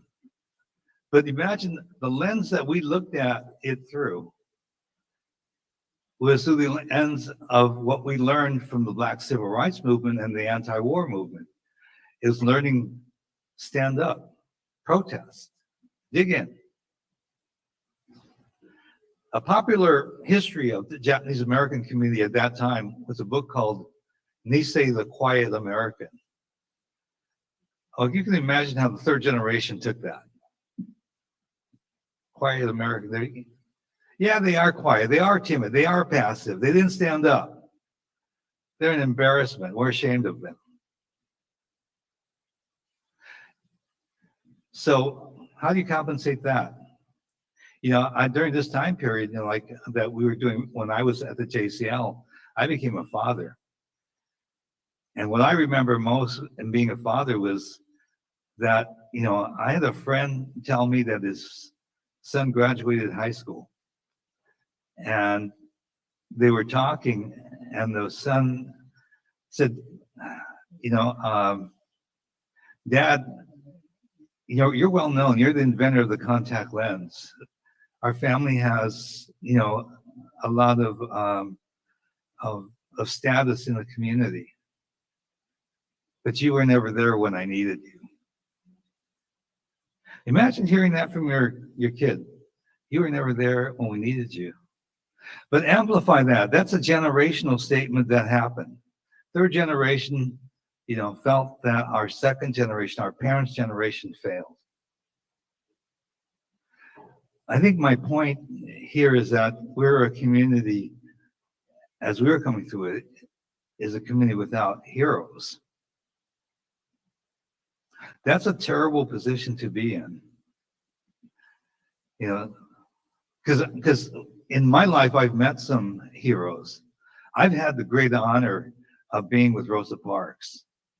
I've had the extreme honor of having C.T. Vivian tell me about his encounter with Jim Clark. You know, they're heroes. Jim Clark's smaller than, I mean, C.T. Vivian is smaller than me, as I recall. He's not a large man. And Jim Clark was a good-sized dude, and he clocked him, sucker punched him, you know, at the Edmund Pettus Bridge. But C.T. Vivian and our own, and James Lawson here in Los Angeles, brought the principle of nonviolence to Martin Luther King. So we share heroes. But we didn't have any in the Japanese American community, or so we thought. In the process of hearings, what we rediscovered, you know, the work that Mitch does right now is with our veterans, 442nd. Before the commission hearings happened, think of this. I am the national director of the Japanese American Citizens League. And I know nothing of our wartime history in terms of our military history. Turns out that the curator of the Presidio Army Museum takes me over there and says, you need to understand this story. This is an epic story. These men were the most decorated unit for their size and length of service in the history of the country. They retired units if they took 50% casualty. Mitch, what they take, 350% casualty? 350, you were replaced 3.5 times. So we had a lot of Gold Star mothers. And they got notice in the concentration camps. And if you read the mail that the Nisei soldiers sent out, they talked about, we understand the need for us to be loyal, to be perceived as loyal, because we are a suspect community. But guess what? Out of this process, pre-hearing and post-hearing, we got this marvelous gift. We got heroes. In the ceremony that'll happen later today, I'm representing one of the camps, Aurora in Arkansas. My family, my father's side was in Aurora, Arkansas. But they then got sent to Tule Lake. Of the 10 camps, Tule Lake was the camp that was a segregation camp. They were for the people who resisted, who were going to renounce their citizenship, who were going to go back to Japan, not willingly, but because they were standing up to saying, we're going to resist because our rights are being denied. The resistors, and I got to tell you, I was a JCL national director. The JCL was not friendly toward the resistors because the JCL had an interest in promoting that theme of having the country perceive us as loyal. And the resistors, took away from that, that kind of account. So I just want to give you context of what we went through. But what I'm trying to point out is that in our experience, what we went through, the $20,000, and I can tell you the story of the $20,000. The $20,000, we didn't have a special field order 15 as a basis of calculation to even think about it. So there was a back of the envelope activity one time when someone said, well, minimum wage at that time for the length of time that the camps were in operation would roughly equate to about $25,000. And so that became a why not? What else? We had no precedent. So that was a number that the JCL, adopted. And I want to point out, initially, with the approaches that that our communities had on redress, and Mitch made reference to it, is that there were folks who said, look, this was wrong. We know it was wrong. We know our community. It was just plain wrong. We were not a military necessity. It was not a problem. And so, because we knew it was so wrong, people said, why mess around with a commission bill? So people wanted, direct class action. Neil will talk a little bit about, what Mervyn Dymerly did. Another Congressman, Mike Lowry, also introduced a money bill. They were not successful, in terms of passage. But the commission bill was a compromise. And I'll tell you the truth, at the very beginning of all of this, when we sat down with the Japanese American members of Congress, we had 5 members of Congress. It was a unique situation. Pretty strong guys. In that meeting, what they told us was, we don't have a chance. We don't have a chance to get a bill. But we do have a chance for a marvelous public education campaign where people can know the story and know that we were here. and that we had heroes, and we had mothers, and we had resistors. The $20,000 that the commission recommended was just kind of an action they took because they didn't want to be perceived as being in the J Sales pocket. So they didn't want to say 25. It was an arbitrary number. It was enough not to be insulting in that time period, you know, and there's enough to get by. And even for the Japanese American community, I think it was enough to get by. You know, today, you know, it's student loan forgiveness is $20,000. I don't think it'd be acceptable to us today, you know, as a symbolic gesture, but at the time it was.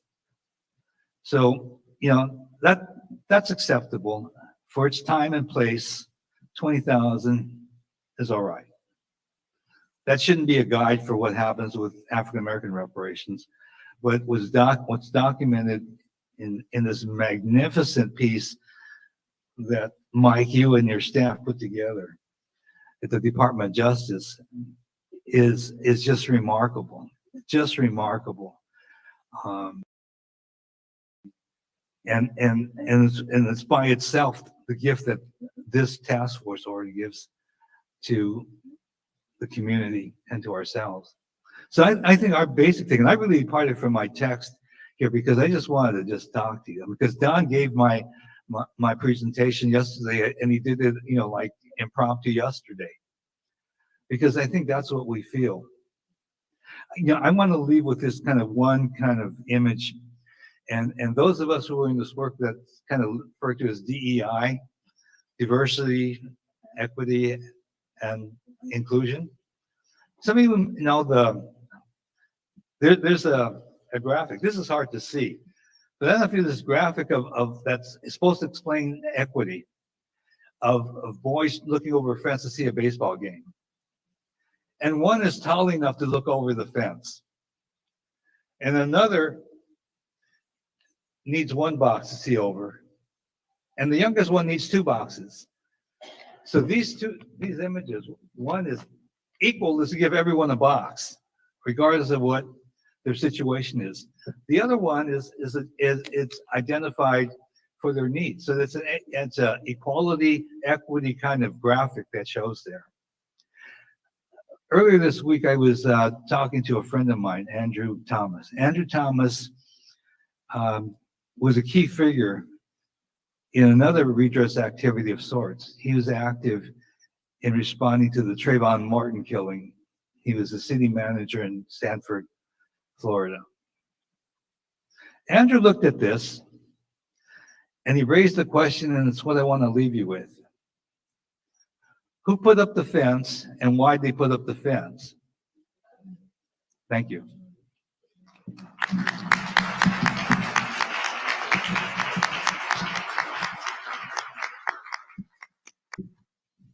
Thank you, Ron. Good morning.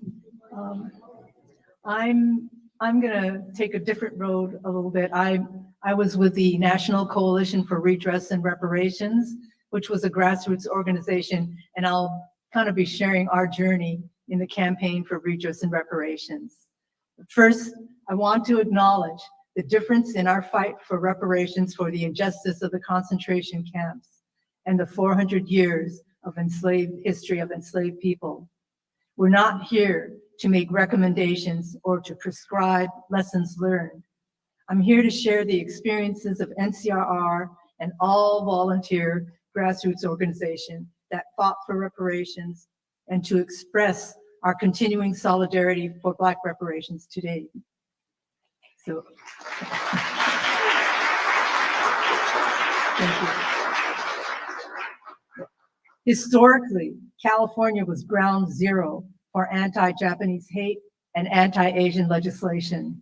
This set the stage for imprisoning Japanese Americans in World War II concentration camps. We recognize the origin of this violence and racism began with the white supremacist and colonialist actions against indigenous peoples and kidnapped and enslaved Africans. And we see that winning Black reparations is specific, deserved, and long overdue. And your victory will give hope and inspiration to other communities.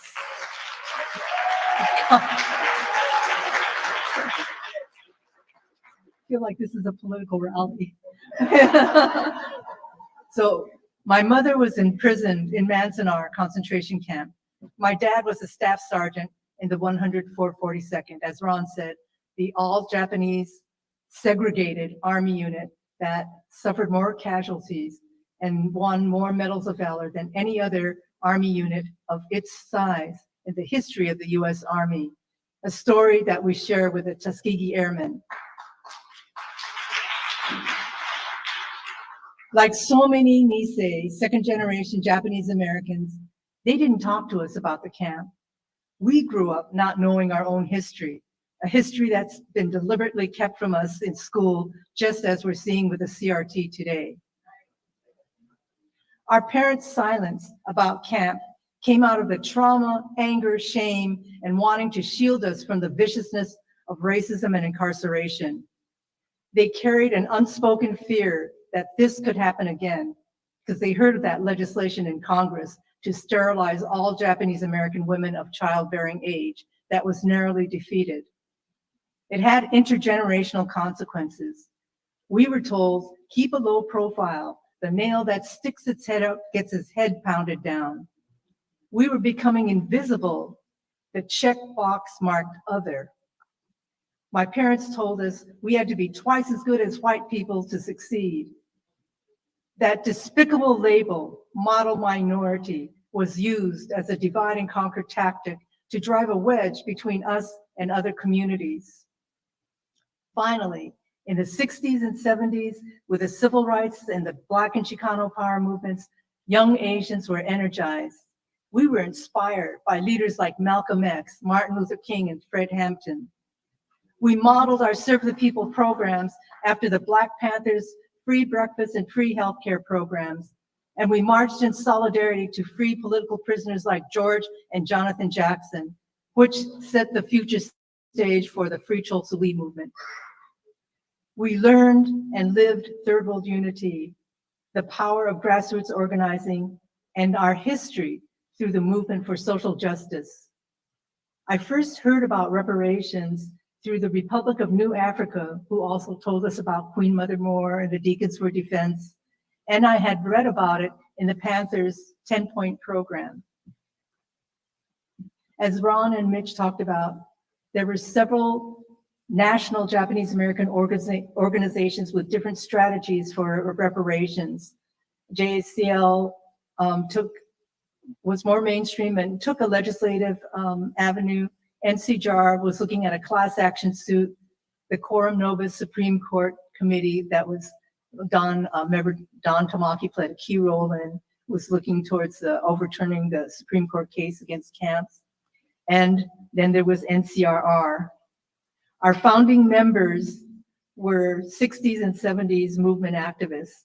Our principles of unity called for uniting Japanese Americans around reparations, restitution to the community, overturning the legal basis for the camps, and demanding direct individual monetary reparations now.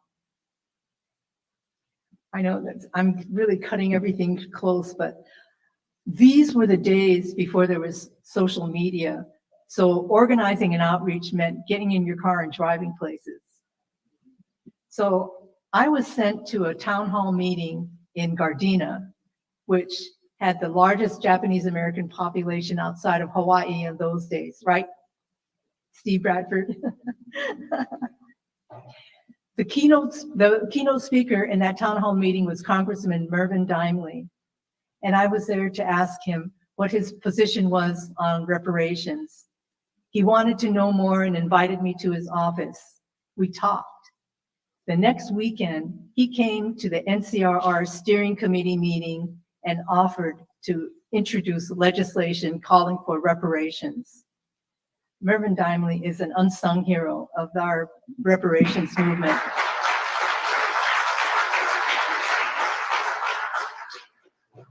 But the bill to establish the Presidential Study Commission on Wartime Relocation and Internment of Civilians, the CWRIC bill, passed. We weren't happy like a lot of other people. We were concerned that the study commission would delay reparations for our elders who were already in their 80s and 90s. We were concerned that the hearings would be Washington, D.C. centered, and we wanted to ensure that the voices of our community, the voices of our people would be highlighted at those hearings. NCRR lobbied those commissioners. We said, to have meaningful hearings, you have to go to every major city with a significant Japanese American population. Fortunately, we had 20 days of hearing in 10 cities and had 750 testimonies. 750 people broke their silence. The first hearing was in LA. We wanted to set the tone and make sure that it was a people's hearing, but it was harder than we thought. Breaking a 40-year silence was difficult. It would be the first time folks would talk about camp, and the first time for most people to speak publicly. And then to speak before a presidential commission was even more intimidating. So we had to do a lot of work. We did outreach with the churches, marketplaces, posted flyers, house meetings, workshops, practice sessions for folks, coordinated transportation, and it paid off. We had to get an extra hearing room in the state building for the overflow crowds. We had an extra evening hearing for working folks. There was good media coverage every day, which was really important to us because most of the country didn't even know about the camps or care about it. During the lunch breaks at the hearings, we provided obento lunches and programs with solidarity speakers from other communities to build allyship. The value of these hearings were incredible, as Ron said. Standing up and speaking out was powerful and transforming for our community that was told to be quiet Americans. The testimonies educated my entire generation. Those stories exposed a little-known history, and the hearings gained national media attention and started generating support.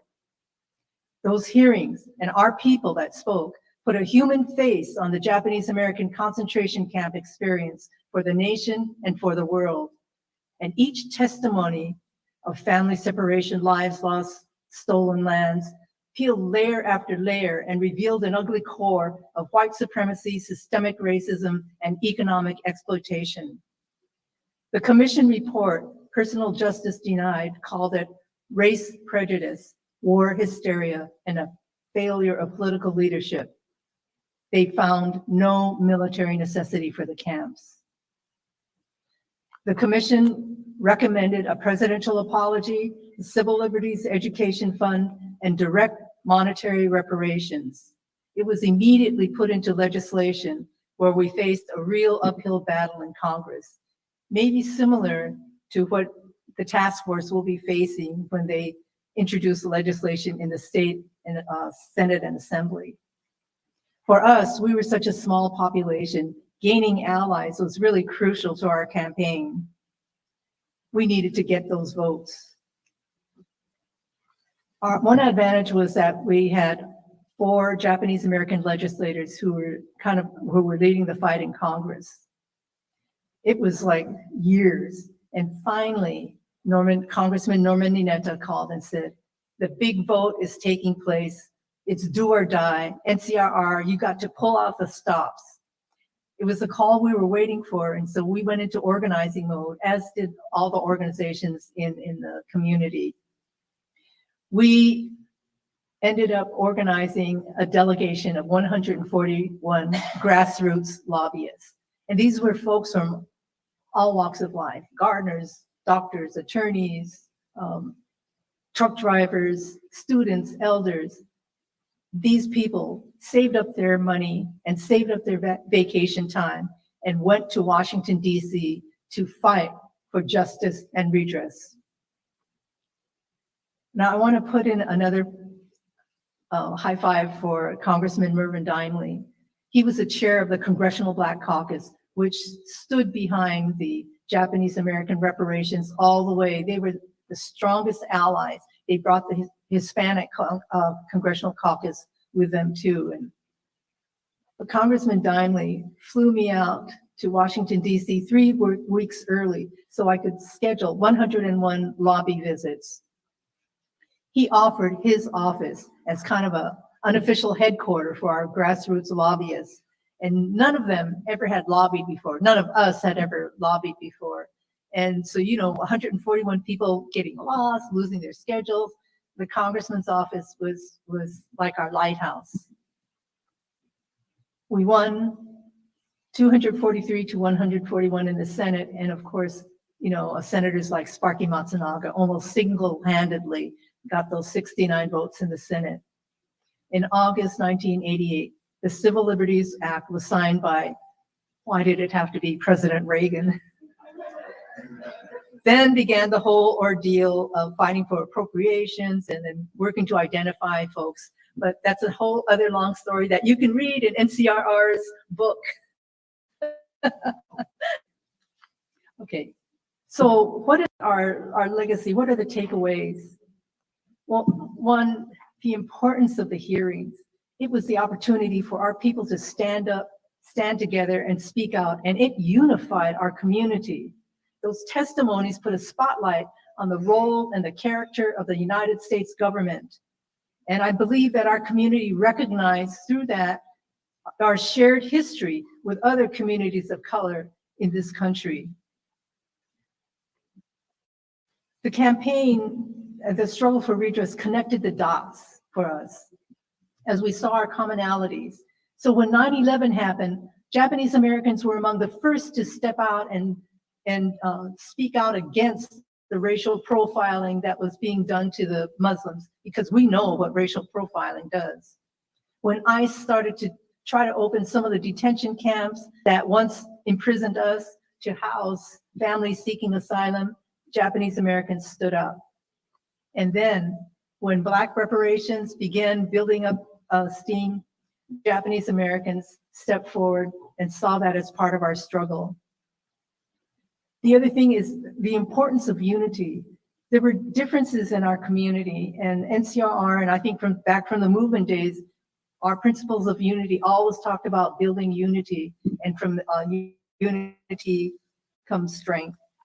And even people like Congressman Mineta, he kept admonishing us, you got to present a united front to the public. Keep the infighting within our family.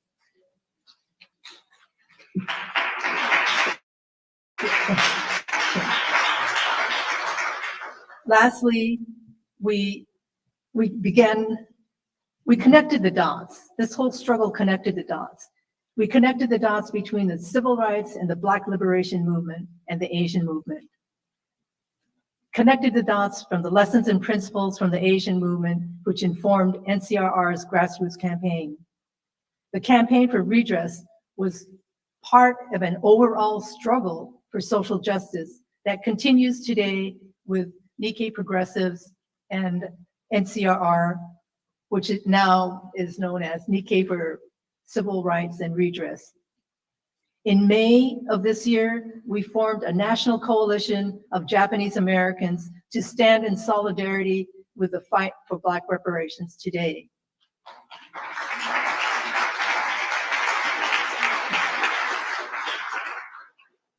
And lastly, I really want to give a shout out to the AB 3121 Task Force report.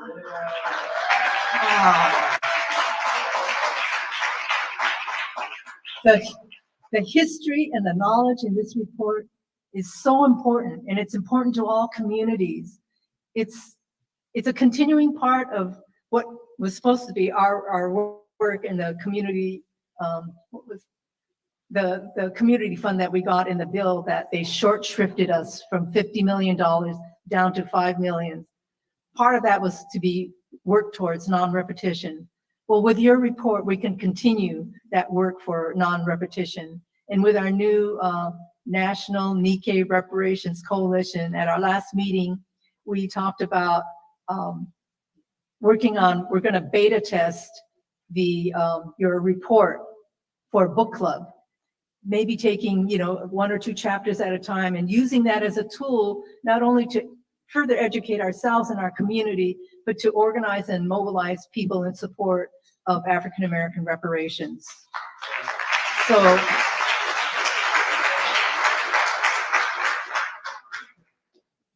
So again, the Japanese American Redress and Reparations movement was not an isolated campaign. It was part of a continuation of a legacy of building a movement that continues today. And we want to thank you for letting us share our experience and to continue to stand in solidarity with Black reparations.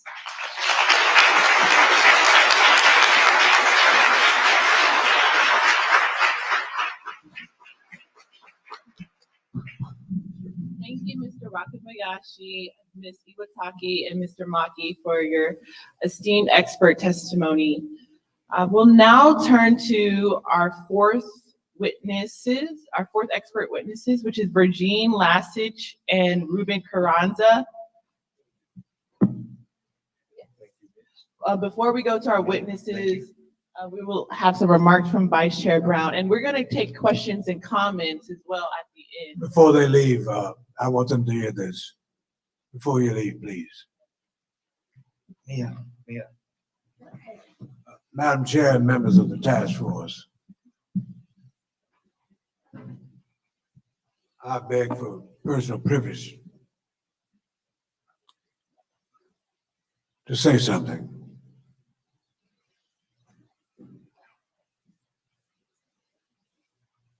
Some people just always must say something. But I hopefully have something to say.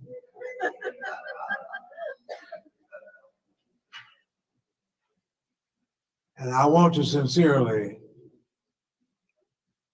apologize for raising my voice to that young man. But I became righteously indignant over his behavior. Because on yesterday, he insulted a member of this task force, Brother Don. And I about had enough. It's so unfortunate that what you have shared, he could have been privy to and would have learned something if he were permitted to stay in the room. For it did not just begin with our panelists, our brother Ron, in terms of this mixed team of culture and commonality of suffering from racism. It began a long time ago. And those of you who have made 8 in 1 like I have, I want to let you know today that in 1943, Dr. Alfred Fisk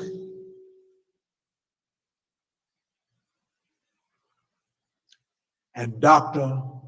Howard Washington Thurman, a black man and a white man, when this nation was so unkind to the Japanese community, founded a church in San Francisco on Russian Hill that became the Fellowship Church of All People. They were the first interfaith aggregation to come out swinging, calling out America for crimes against the Japanese community. When I witnessed that young man who came here with no manners, didn't realize what my mother told me when I left home in Jackson, Mississippi. Amos, behave. Mind your manners. Don't ask for anything. Don't take anything that doesn't belong to you. And be kind to everybody. So, thank God this day that we have a repeat in 2022 of the Japanese and the Black community working together.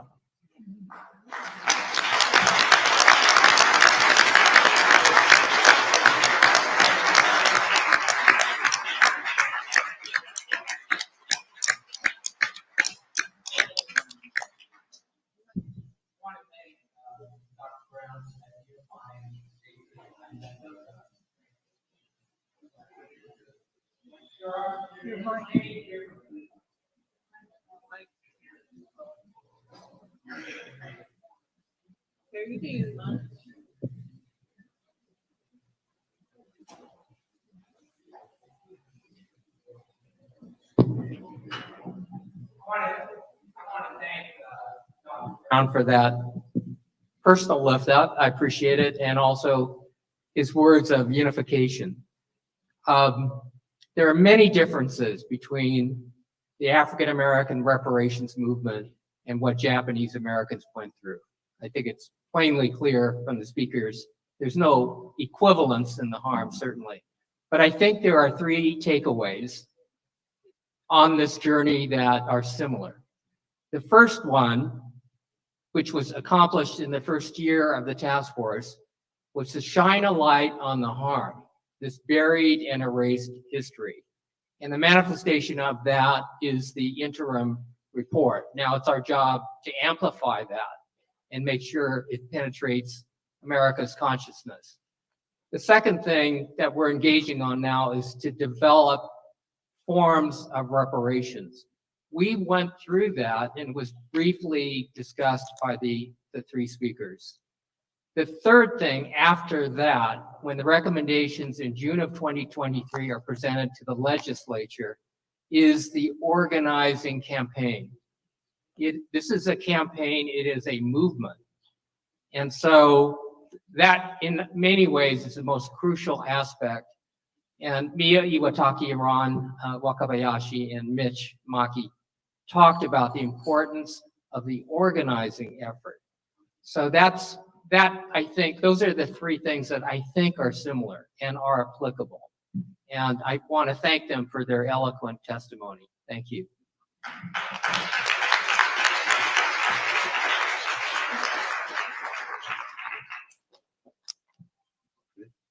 Thank you. So our next expert witnesses we'll be hearing from are Regine Latsich and Ruben Carranza. Ruben is the current Reparative Justice Program Director at the International Center for Transitional Justice. He has worked for 22 years in the field of human rights, international justice, and anti-corruption. He has taught human rights at New York University, advised the International Criminal Court, United Nations agencies, and various governments on designing and implementing transitional justice measures, including reparations measures for human rights violations, war crimes, and historical injustices.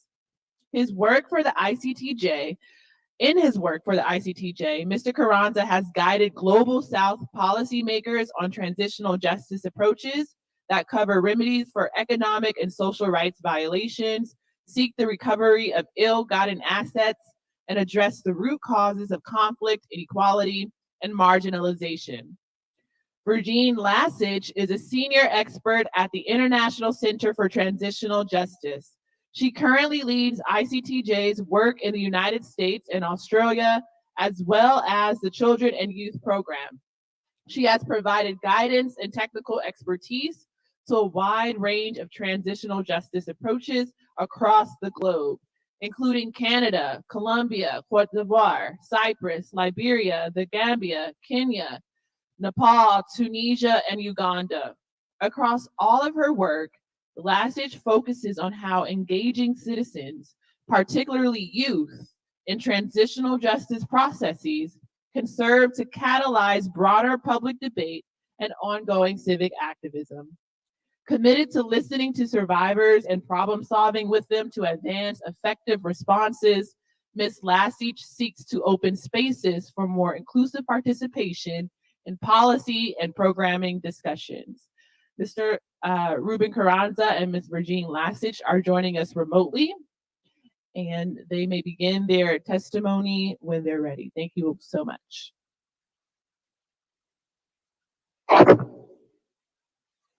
Thank you to the chair for those introductory remarks and for the invitation to speak with you today. We're deeply honored and humbled. Follow, as you said, my name is Virginie Lasich. I'm joined here by my colleague Ruben Carranza, and we work at the Transitional Justice. And what we share with you, brief remarks from our work that we hope are applicable and provide some inspiration for what you're preparing to do in California. Very brief introduction. The Center for Transitional Justice is an international non-profit organization. We have in New York with us office in the world. We work side with Ms. to obtain knowledge, redress, and reparations for human rights. Ms. Lasich, I need to pause for a minute because your audio is glitching. So we need to take a pause to try to figure out what's going on. Okay. All We right. might need to use them to test it out. See.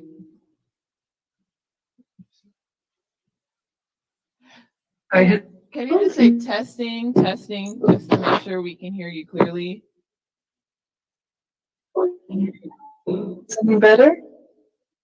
With headphones? Just continue to say testing, testing. I want to make sure there's no break in the audio. Sure. Okay. Testing, testing, testing. One moment. Testing. This is Virginie. Just one moment. The tech people said one moment.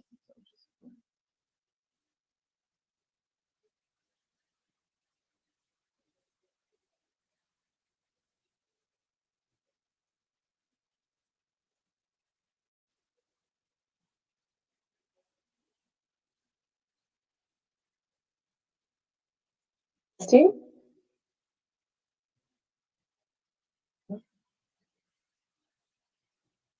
You know, there.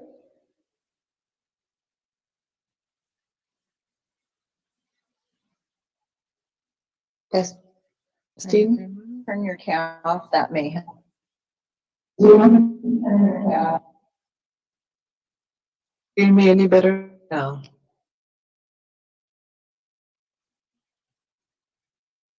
Testing, testing. I think we can hear you great now, so you can begin. Thank you so much. Okay. And more often? Yes. Maybe if you can show the PowerPoint instead of my video, maybe that will work better. All right. Do you hear me fine? Yes. Yes, it's better. Thank you. All right. Well, I was just, it's better? Okay, great. Thank you so much. I was just saying briefly by way of introduction, the International Center for Transitional Justice is an international nonprofit organization with headquarters in New York and offices in 6 countries around the world. We work side by side with victims to obtain acknowledgement, redress, and reparations for massive human rights violations. Hold those responsible, build prevent oppression. We do work is by relevant example. Is noted is different and what we have in our work certain lists that are across certain. Oh, sorry, Miss Ms. Lasich, we're still having trouble hearing you. So maybe we can hear from Mr. Carranza to just test if it's just you or Mr. Carranza. Yeah. So, yeah. will hear me.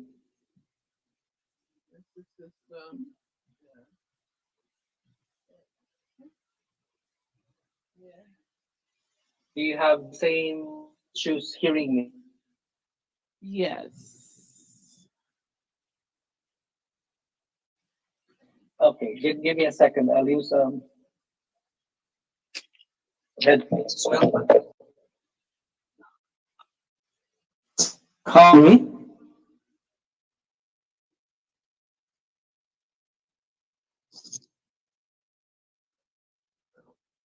On two. Oh. Test. Oh, test. You hear me?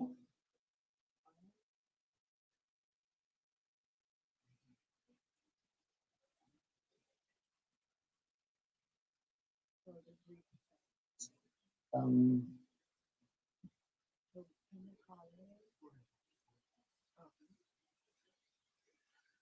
we can actually. Okay. So Ms. Lasich and Mr. Carranza, I think there's some trouble with the Wi-Fi in the venue, and so we are working on having you all call in instead. So just stand by for now.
Hi, family. Just checking in with you. It appears they're having technical difficulty with the sound of two more expert witnesses.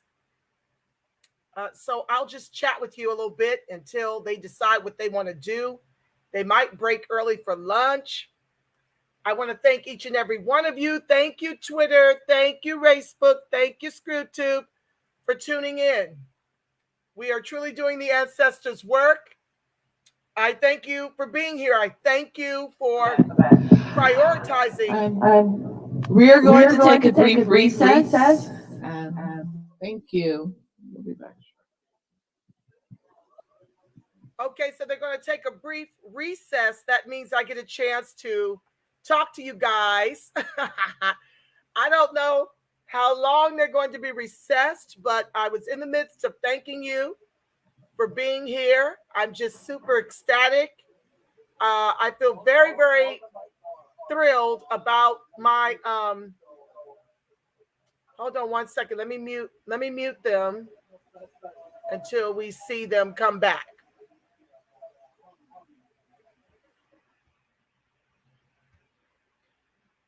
Okay, yeah.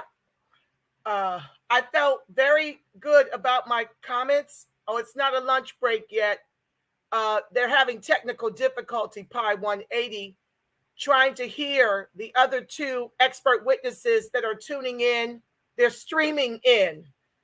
So it's glitchy, and they're trying to fix it. We'll see after they come back from break what they decided to do.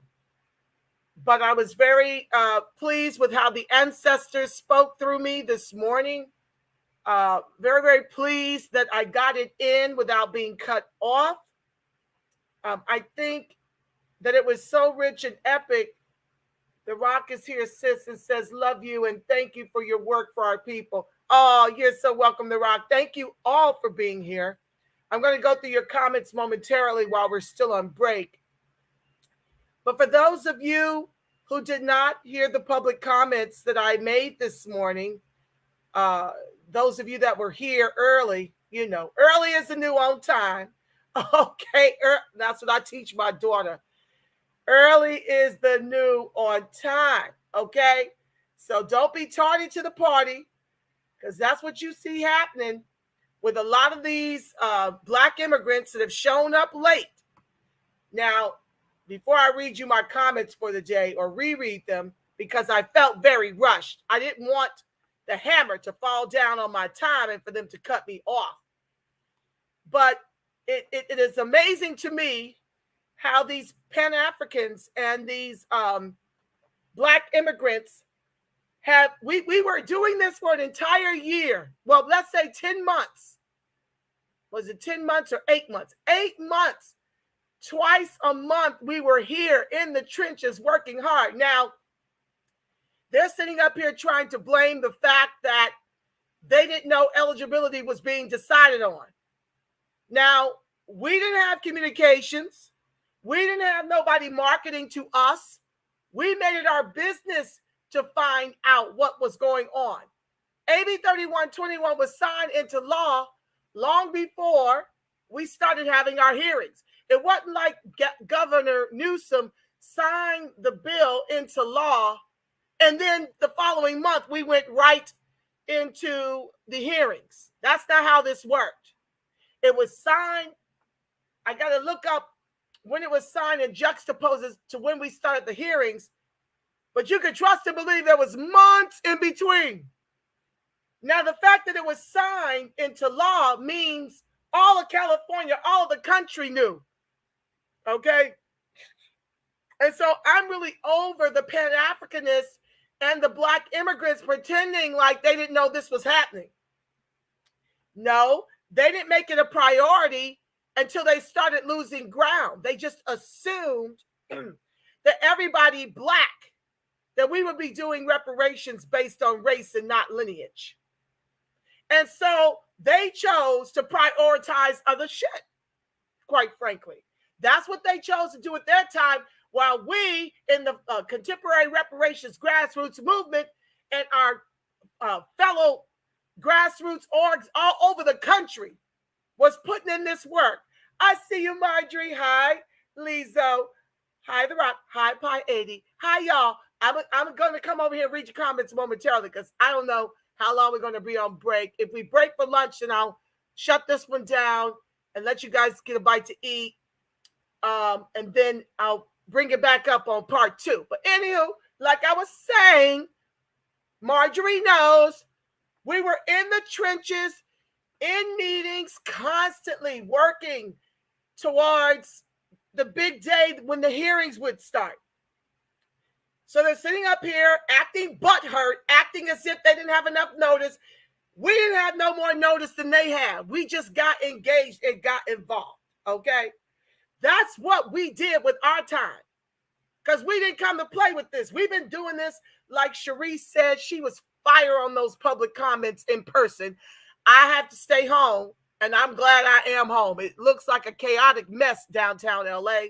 Well, I don't think it's downtown. I think it's somewhere It's at the California Science and Academy because Reginald Jones Sawyer moved it from the church and thought it was as novel an idea to have it there with a bunch of kids in the background touring the science center at the same time we're trying to have hearings, akin to how he thought it a novel idea to get our reparations extended through 2024. So I hope you see the grift, okay? I hope you see the grift that is happening right now. What is happening in 2024? Who wants to get their comments flashed on the screen? Okay, what is happening in 2024? And why don't we see? Look, isn't our third eye showing us that Newsom is gearing up to run for president? And so what does Reginald Jones Sawyer do? I'm just going to tell y'all, so y'all ain't got to guess. Reginald Jones Sawyer decides to appeal to all the Democrats in Congress down here, okay? He appeals to all of them to vote to kick the can down the street to deliver on reparations and to amend so he can decide who gets to stay on the task force or who gets kicked off. And they get to collectively vote on who the people they replace them with. Now, who do you think they want to replace? Would it be those who are trying to sabotage our reparations by fighting for race-based reparations? Or would it be those who have fought and prevailed and voted for lineage-based reparations? Okay, y'all know what time it is. Sharice Cryer was fired. That's a whole hashtag. She was fired. But yeah, so this is what they're doing, family. We've got freedmen who are betraying us, who are selling us out, and who are helping the sheepwalk to the polls to vote Governor Newsom for president under the auspice that they're really trying to get this reparations done. And I'm so proud of us for showing up and showing out and letting them know, oh no, sorry, Bob. Not in the state where the Black Panthers were born. That is not going down by any stretch of the imagination. Okay? And so now you got a lot of latecomers. They are tardy to the party. They had 8 months to get here before eligibility was even voted on. They extended it another month. Even one of the tethers admitted that today at the hearings that were in person, not over the phone. He admitted that they extended it a month. So y'all didn't sound the alarm to your people. Listen, it's only about 500,000, 600,000 of y'all down here in the state. So y'all didn't sound the alarm and make sure everybody was there to make these arguments you trying to make right now, because you want them to reverse a decision that was made, 6 months ago? Come on now. And we've been here. And so while I'm on that, I want to read you my public comments and unpack it for you in case it went over your head. Because, you know, the people that are here and been here know what I'm talking about. So I want to read it to you, because yesterday I heard some things that made me believe that they were trying to corner off a certain segment of American freedmen to bequeath these reparations to. And I've been here 20 years paying taxes, raising my daughter. I'll be damned if me and her get cut out, because we were here during a specific time period. So I had to fight for me and my daughter and every American freedman who could not afford to stay because they've been legislated about this piece. So let me turn on their background, because I'm over here reading to y'all. I can't see what's going on over there, and I don't want them to be off a break and I missed the memo. Hold on, y'all. Let me go back, and then I'm going to read, and I'm going to explain myself. Okay, let me take it off mute so I can hear them when they come back. Okay, great. That's off of mute. Let me go back. And then we're going to read comments so they come back and tell us what they want to do. But I need y'all to understand my comments here. because they trying it. And I'm here to be the gatekeeper of what me and my daughter are owed. All right. So the first paragraph, I'm dealing with that very issue. Who should be eligible for reparations? I said every American freedman in the state of California that is living with the vestiges of what happened in that 500-page preliminary report prior to the signing of AB 3121, and those who were legislated out of the state before and thereafter. The next paragraph, I'm dealing with the Bunch Center report. How dare you sit up here and pretend? First of all, why are you asking non-American freedmen about what we are owed? About who should get the reparations? Why are they being asked?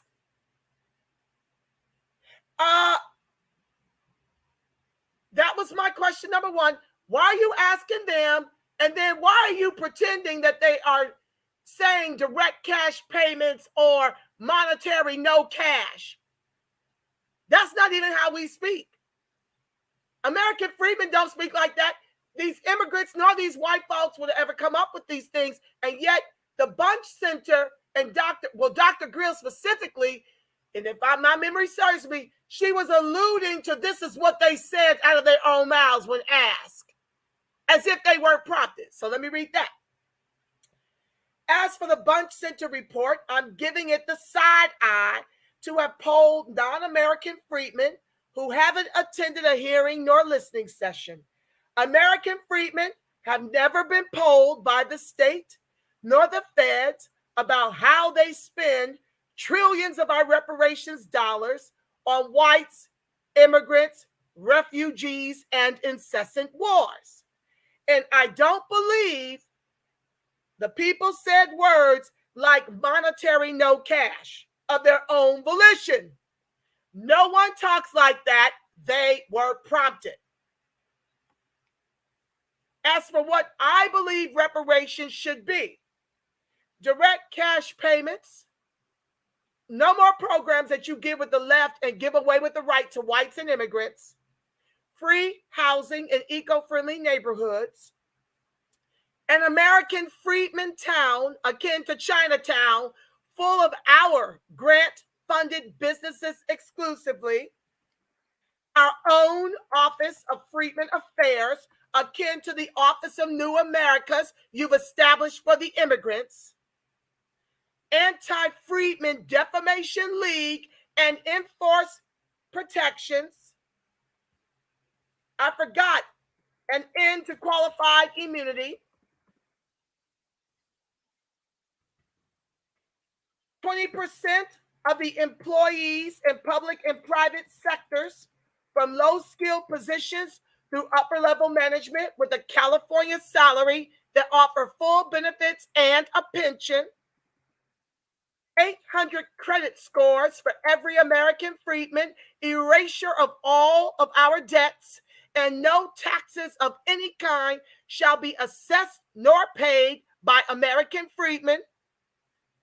And while free education is nice, please understand it doesn't guarantee us a job paying a California wage. It's purely symbolic. Lastly, California, it would behoove you to deliver our reparations prior to Governor Newsom running for president, lest these hearings will be reduced to a grift for our vote in 2024. So yeah, family, you understand the rest. I wanted them to know I see the puckery, and you're not getting nothing over on my third eye. You ain't getting nothing over on my inner Christ. You ain't getting nothing over on my inner standing. You ain't getting nothing over these ancestors that won't let me sleep, waking me up at 5 in the morning, telling me what they need me to say. It's not going down over here at the reparationist perspective. And I don't care. I'm not here for popularity. I'm here for American freedmen. I'm on my square. So there you have it. So I thank you for the early birds that were in the thread. encouraging me to say what had to be said. The ancestors said what had to be said through me. They are using me as they are using you.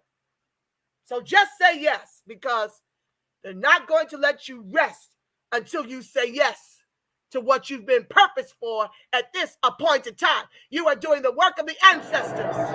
Hi, everyone. We're about to resume the hearing. So if everyone can take their seats, please, so that we can hear from our last two groups of witnesses. Thank you.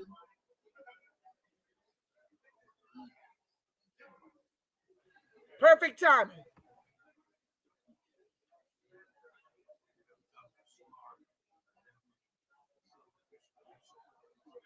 Oh, that's it.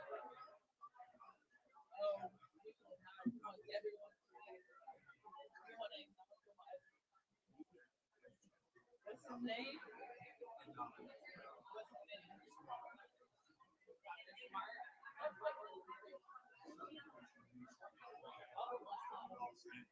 Okay.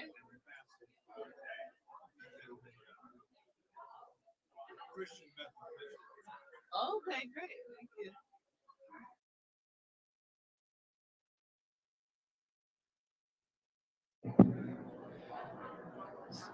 So since we took a quick recess, everyone, please be quiet. Thank you.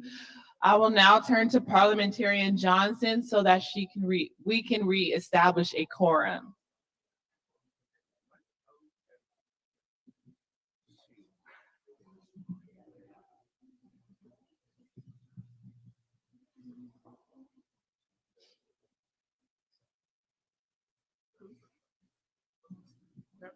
I'll now turn to Parliamentarian Johnson so we can reestablish a quorum. I need 1 minute, 30 seconds. Okay. As we wait, I would like to acknowledge Dr. William Smart from the Southern Christian Leadership Conference of Los Angeles. Thank you for being here.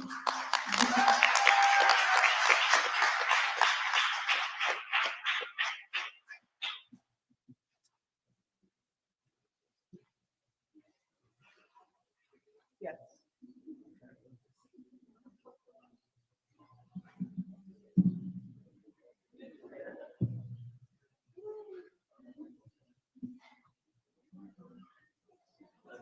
Madam Chair, I'm ready.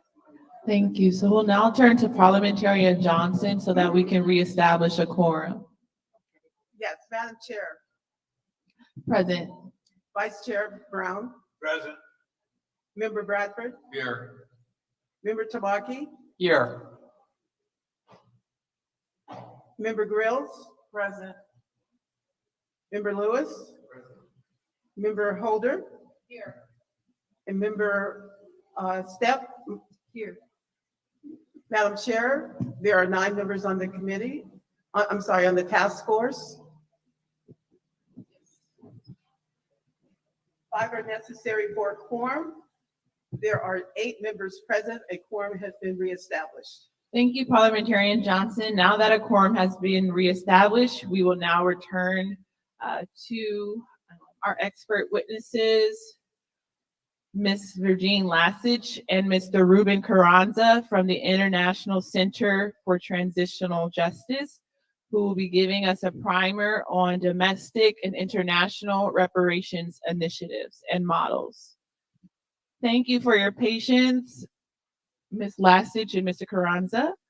You may begin your testimony when you are ready.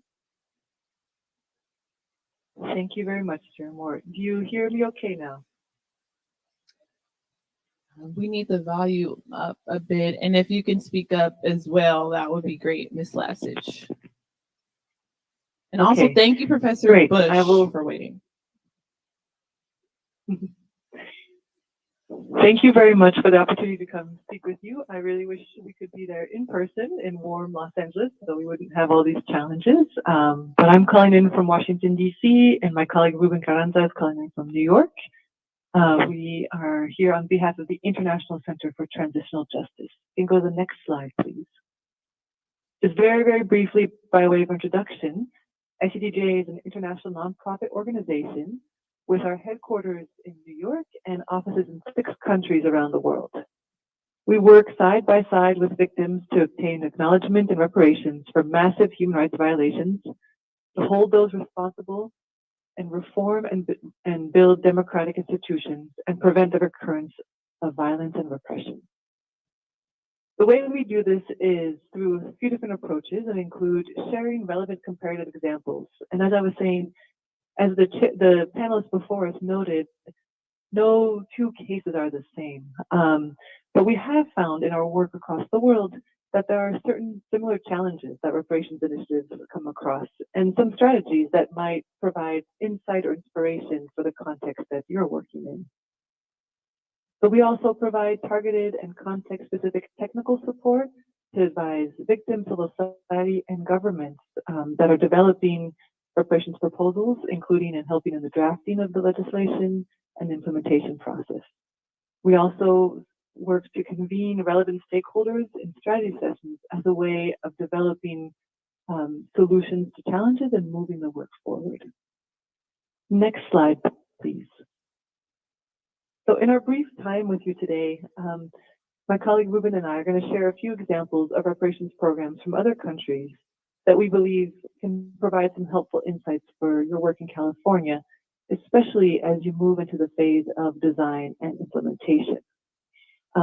We don't have much time, so I encourage you to go to our website, icdj.org, to see for publications like this one that go much more in depth to some of the technical issues around designing and implementing reparations programs. And just one thing you can see on the slides, the reminders. I think these are well known to all of you in the room at this point. But as a baseline, I just wanted to reestablish those key concepts of reparations and highlight also a key point that's been touched on in the presentation before us, the inherent paradox of reparations that these programs are seeking to repair the irreparable. And so with that challenge in mind at the core of what this work is about, it's extremely important to involve the beneficiaries in the design and implementation, as this public hearing is doing today. It's also important to note that, in general, one measure or one type of reparations will not be enough, and therefore a mix of approaches and initiatives can help increase the chances that these programs will feel reparative to different people who have had different experiences. Next slide, please. So another reminder is to think this is, often said, but when people hear the word reparations, the first thing that comes to mind is often individual cash payments. And those are an important and essential part of reparations programs. But we also want to emphasize that reparations can be and should be much more than cash payments. As the UN Basic Principles from 2005 highlighted, reparations include compensation, which can be one-time payments, but also you want to think about more sustained forms of material compensation through pensions and other scholarships, other such initiatives. It also includes the restitution of rights.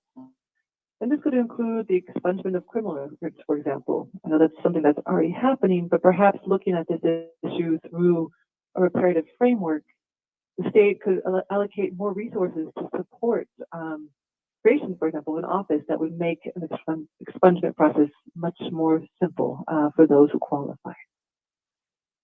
Reparations should also seek satisfaction. This could include an official apology or revealing the truth about what happened. As was noted in the panel just before, the importance of the public hearings in really sharing what took place, the impact of those violations to the present day should not be underestimated. And finally, thinking also about guarantees of non-recurrence, which include changes in laws and policy. Next slide, please.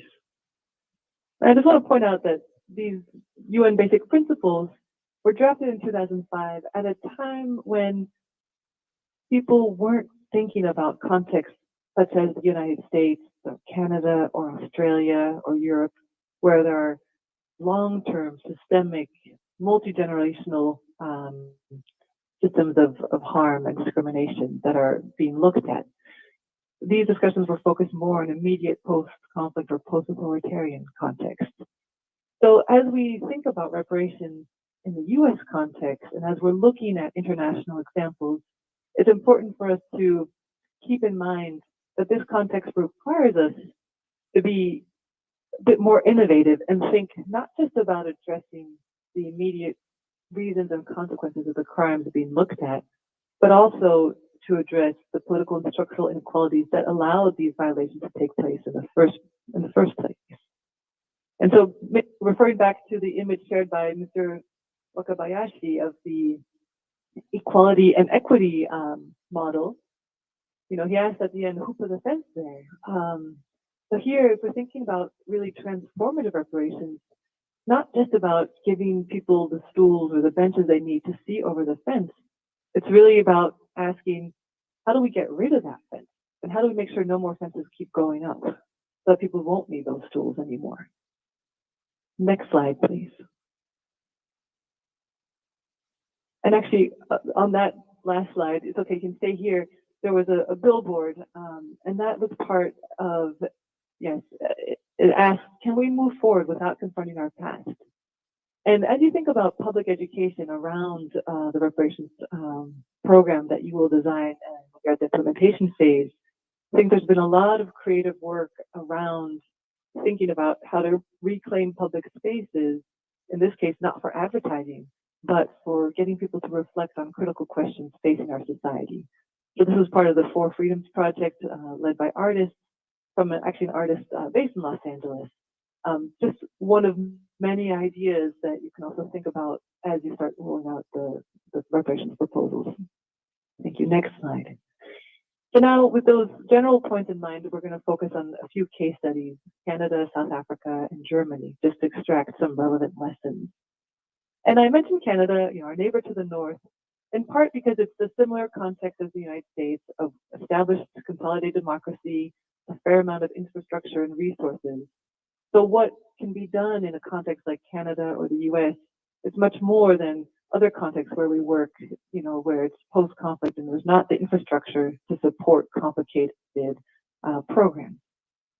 In Canada, what they had was a settlement agreement where churches, First Nations people, and the government of Canada entered into a settlement agreement to deal with the legacy of the Indian residential schools, which is very similar to the boarding schools that we've had in the United States.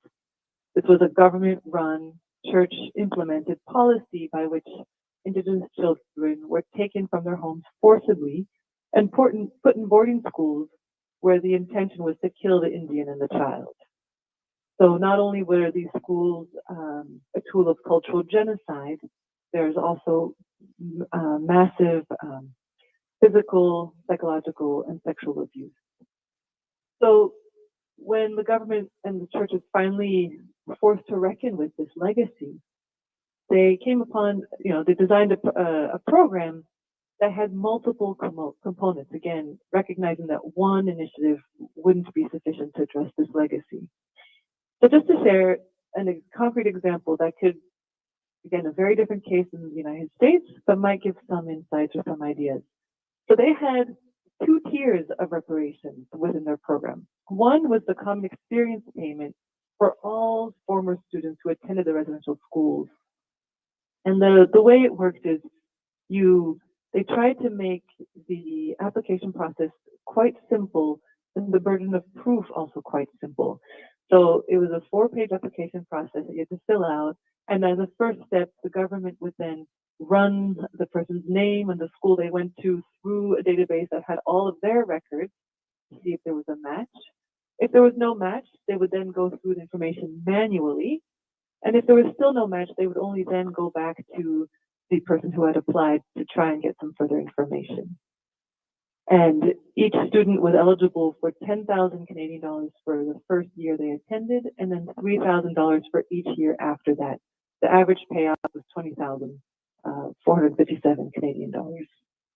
And that, so it was called the common experience payment. The idea was to not put a heavy burden of proof on former students, to recognize that regardless of your personal experience in the school, the system was a violation of their rights and they were entitled to repair. For those who experienced particular harms in addition to being in school, so extreme physical and sexual abuse, they had the choice to then go forward and take part in the independent assessment process. That process was a bit more court-like in the sense that you had to provide a bit more detailed evidence about what you suffered. You had to sometimes retell in detail what happened to you, but the reward, the reparations benefit was much higher. It was average 100,000 Canadian dollars. In addition to that, there were other measures to support healing. There was a fund by which communities could apply to the Truth and Reconciliation Commission for funds to implement and design and implement their own commemorative initiative in their community. So that's something to think about as well, is providing the benefit to everyone, but then also keeping some funds open for communities to design what they think would be reparatory in their particular locality. And then finally, there was the Truth and Reconciliation Commission, which provided a space for survivors to come forward and tell their stories, have them be officially heard and acknowledged by the TRC. And, you know, I think there was a recent review looking at the common experience payment. And I just want to share a few findings from this study that interviewed participants a few years after they received their benefits. And I think some of the findings from this report raise important points to consider as you think about developing and implementing reparations in California. So the first statistic was that 40% of the participants found the process of application logistically and emotionally challenging. 20% found a long wait caused extreme anxiety. And even though, you know, the government of Canada had prepared a toll-free line and other services to help former students go through the application process, many still felt it was quite a challenging process. And for the 25% of applicants who were involved in a reconsideration request, they were then made to prove their attendance, and many reported that the way in which that process took place, they were made to feel like liars. So that brings, you know, an important point forward in thinking about reparations. It's not just about the benefit that will be given, but it's also the way in which that benefit is given and ensuring that every step along that process is reparatory and done in a way that honors and dignifies the persons receiving the benefits. Another challenge, many of the participants noted that overall they felt positive impacts for receiving the common experience payment. But for those who felt a negative impact, they noted that the lack of plan on the part of the implementers to sufficiently prepare for the triggers, the self-destructive reactions, and the predatory behaviors had a very significant negative impact on them. There were many cases, unfortunately, of people receiving their $25,000 check in the mail, but not having a bank account. And people knew these checks were coming. And so they would go to these communities and offer to cash the checks for them, but it ensnared them in a whole bunch of predatory schemes for people who didn't have the right financial infrastructure to receive these payments. Or others who were still on their healing journey, that influx of cash fed into self-destructive reactions with a lot of alcohol and drug abuse.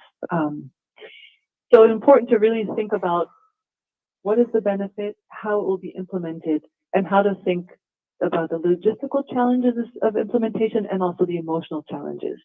And on that point, this report found that in Canada, like I said, they had some state-sponsored toll-free hotlines, and they also had provided funding to community-based healing organizations that already had an established relationship with the beneficiaries of this program. And in those, what they found is that the toll-free hotline, oftentimes participants felt that the operators were not sensitive to them, and it was re-traumatizing to call in with questions, whereas the support provided by the community-based healing projects was much more effective. So something to consider in California is having the state provide funds and support to organizations that are already working with the community that will be receiving reparations, that are already trusted, so that that support can feel, again, in the spirit of reparations. And with that, I'll turn over to my colleague Ruben Carranza, and you can move to the next slide. Thank you. Thank you very much, Virginia, and thank you again for inviting Virginia and I. I will talk about three countries and then a fourth one very quickly, and hopefully I will have enough time to do all of them. South Africa is famous for, among other things, having an iconic Truth Commission, the Truth and Reconciliation Commission, and in the picture you can see Bishop Desmond Tutu in the center, the chairperson of that commission, and right next to him, the white man is Alex Berade, who was a president of the International Center for Transitional Justice. The two things that are important to remember about South Africa's Truth Commission, it was fairly successful in terms of public hearings, but it is important to remember and to know that the reparations program that followed the South Africa Truth Commission was not as successful as the Truth Commission's work. In South Africa, apartheid officially went on from 1948 to 1990 for 42 years. The Truth Commission operated for 7 years, from 1995 to 2002. The clear lesson in our experience, having worked in South Africa, is that a Truth Commission is not enough. Public hearings will not be enough. Reparations, material and symbolic, is the most direct and impactful form of acknowledging victims of apartheid, of racial segregation in their case. The Truth Commission of South Africa, next slide please. The Truth Commission of South Africa recommended $3,500 a year for 6 years as reparations. Was it for all victims? No, it was only for those victims who registered at the Truth Commission. And only those who were victims or survivors or family members of those who were murdered, tortured, and disappeared forcibly during apartheid were qualified to register and to receive reparations. But even this recommendation of $3,500 a year for 6 years from the Truth Commission was not in fact implemented by the South African government that followed apartheid. What did the government implement instead? Instead, the government offered a one-time payment of about $3,000 lump sum for 21,000 individuals who were registered as victims at the Truth Commission. It was only later that the Truth Commission and the government also offered access to education and community reparations for specific communities that were impacted by these physical integrity violations committed during apartheid. One of the lessons that to us is important to emphasize about this reparations program that followed the South Africa Truth Commission is that the period to apply for reparations should not only be one period. In other words, it's important to consider having different periods of time over a longer stretch that allows individuals to apply for reparations, not just one time and not just within a specific duration. The other lesson is the idea of community reparations that, as I understand it, the California Task Force might still be able to consider when it makes recommendations targeted to communities impacted by the violations that are within the mandate of the task force and designed so that they benefit the entire community, even those who might not necessarily benefit individually from compensation. Next slide, please. The other country that is important to consider in terms of its experience is Chile. Chile has been implementing reparations for the last 21 years. In other words, the reparations program in Chile is still ongoing. This is for victims of the dictatorship of Augusto Pinochet. In Chile, they have had 2 truth commissions and at least 4 successive reparations programs. They have spent 113 million as pensions for families of those who were disappeared or unlawfully killed. Separately, Chile has spent 195 million as pensions again for former political prisoners and victims of torture. And then another amount of $1.2 billion as compensation for persons who were dismissed from their employment on political grounds. And then finally, and one of the most important aspects of the continuing reparations program in Chile, a program called PRAIS in Spanish, which is a comprehensive healthcare program originally meant for survivors of torture, but gradually expanded to cover the family members of those who survived torture, the family members of those who were killed or disappeared, even the lawyers of those family members and survivors. In other words, this is an example of an ever-expanding set of reparations that depended on what the government discovered were needed by victims of the dictatorship of Augusto Pinochet, and at the same time, were also dependent on the resources available to the government of Chile. It's important to note the Chile experience in relation to the South African experience, because in South Africa, as I said, you had a one-time payment and then a set of community reparations. In Chile, you had combinations of all of this, including not just compensation in the form of pension given over time, but also a healthcare program that was specifically and separately funded and meant for victims of human rights violations. Next slide, please. Another example of incremental reparations being given is Germany, and many of you will be familiar with Holocaust reparations. But it's important to emphasize the programs of reparation implemented first by the then West Germany and later by the unified Germany did not only benefit Jewish families who were targeted during the Holocaust, but also benefited Roma families, Sinti families, as well as LGBT families who were targeted by the Nazi regime. They also created a separate reparations program for individuals who were forced to work for the Nazi regime. So the Holocaust reparations program began in 1952, just a few years after the end of World War II, but it continued late into the 2000s, implemented across the world because there were beneficiaries who no longer lived in Germany or even in the rest of Europe, but lived in Israel, lived in the Soviet Union, or even in the United States.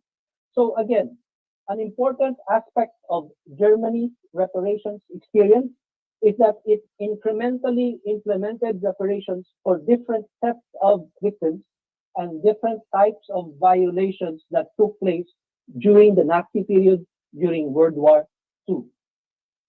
Next slide, please. So, just to summarize where we are so far in the ICCJ presentation, we think that in designing and implementing reparations in California based on the mandate of the task force, the state should consider other forms of reparations, not just compensation. And I understand this is already in the interim report of the task force, including access to education in state universities and expunging criminal records, and the experience of the Japanese-American litigation in the Supreme Court, Korematsu and similar cases is illustrative of this. It's also important to generate funding for reparations from those who profited from slavery even up to now. So one of the most important aspects of reparations design and implementation is to figure out funding and not just to figure out the forms of compensation or even the amounts of compensation. A third point that we might want to say now, explicitly make reparations payments tax exempt. Many reparations laws we've seen across the world do not make this explicit, and it becomes a problem in some cases. A fourth point to consider in design and implementation, explore collective reparations for neighborhoods or communities that were impacted by the consequences of slavery. And we stress impacted by the consequences of slavery and not necessarily individuals who might be descendants of slaves or former slaves. We've worked, for example, in Liberia, where a number of former slaves went and settled and created their own country. And so one technical question would be, what happened to the descendants of those people? Are they covered? Are they not covered? So it's important to consider other forms of reparation that might cover a larger universe of beneficiaries. Next slide, please. What can California learn from other countries' reparations experiences, including those that I've mentioned? First, reparations do not have to be offered and implemented in one step. They can be done incrementally, they can be expanded based on resources, and through spelling that tells you that there are other victims, that there are other violations that have to be addressed. Second, they can be sequenced based on the forms of reparation that you provide, based on the types of beneficiaries you want to prioritize, and based on the resources that you have. Third, and my colleague Virginie mentioned these international legal standards earlier. International legal standards are just that, standards. They are not inflexible. They can combine different material and symbolic forms, but they all prioritize acknowledgement as a goal of reparation. Finally, California can have more than one reparations policy and should consider successive reparations programs. So I'd like to call your attention to a publication that Virginie co-wrote with another colleague of ours, and it's The Color of Justice, Transitional Justice, and the Legacy of Slavery and Racism in the U.S. And there's a quote here from Sherilyn Eitel, who said this during an ICTJ event a few years ago on reparations for slavery. She said, "Our nation has a habit of avoiding the truth. Just look at the Constitution. Look at the lengths our founders went to avoid using the word slavery." So, to end, we work in one more country that I want to mention. It's called the Gambia. And for those of you who have seen and read the book Roots and seen the TV series and previous movies based on the book Roots, you will remember Kunta Kinte, the character. The story of Kunta Kinte, in fact, begins in the Gambia, where he was captured by a slave trader, put in a dungeon, which is in the Gambia, where I visited when I went to work there, and then taken from the Gambia all the way across the Atlantic to what is now Maryland, where there is a monument to Kunta Kinte. The island in the Gambia, there's a memorial remembering those who were enslaved from Africa, and you can see that in the pictures in the slide. And then it proceeds to another memorial in Maryland, in Annapolis, showing Kunta Kinte. We think that it's important to address root causes that led to slavery, that led to racial injustice, but those root causes are not just rooted in the United States, but rooted in imperialism and the initial stages of capitalism that led to enslavement is a form of economic accumulation. So it's important to address these roots. It's important to look at the larger history of slavery when reparations are designed and implemented. To end, and if there are any questions that we can't answer today, our emails are there, Ruben Carranza and Virginie Ladish. Thank you very much.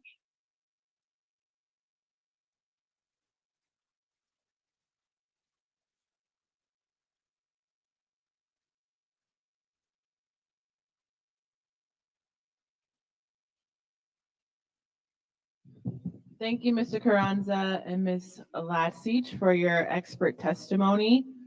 In the interest of time, we're going to move forward with our next expert witness and then ask task force members for any comments or questions they might have for all the witnesses that we heard from today. The next witness is Jonathan Bush. Professor Jonathan Bush, a lawyer and author who has written widely on international law, legal history, and the Holocaust, is a lecturer in law at Columbia Law School. He teaches courses on Nuremberg, war crimes, human rights, and the Holocaust and other human rights reparations. Attorney Bush has held full-year fellowships at the New York Public Library, the National Humanities Center, Princeton's Institute for Advanced Studies, and the U.S. Holocaust Museum, and previously served as one of the museum's 2 founding co-general counsel. A staff prosecutor from 1980 to 1983 with the Criminal Division, U.S. Justice Department in the Office of Special Investigations, which pursued and prosecuted Nazi war criminals. He clerked for a judge on the U.S. Court of Appeals, Second Circuit, and before that earned degrees from Princeton, Oxford, and Yale. Attorney Bush has co-edited 2 legal history books and is writing a biography of Telford Taylor, chief prosecutor at 12 of the 13 Nuremberg trials. He has taught part-time at 3 law schools and full-time at 3 others, latterly at the University of Texas.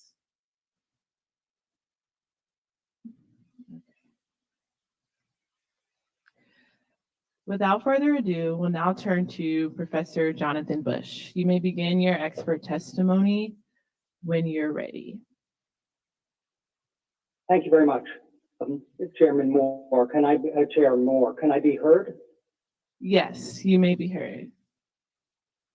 Sorry, we've changed technologies a few times. Thank you very much for that extravagant and generous introduction, and thank you for the honor of inviting me to speak before you and your 8 colleagues on the commission. I'm honored, and I'm also really happy to learn from my fellow witnesses, which I've been doing. With your permission, I'm going to jump straight into things.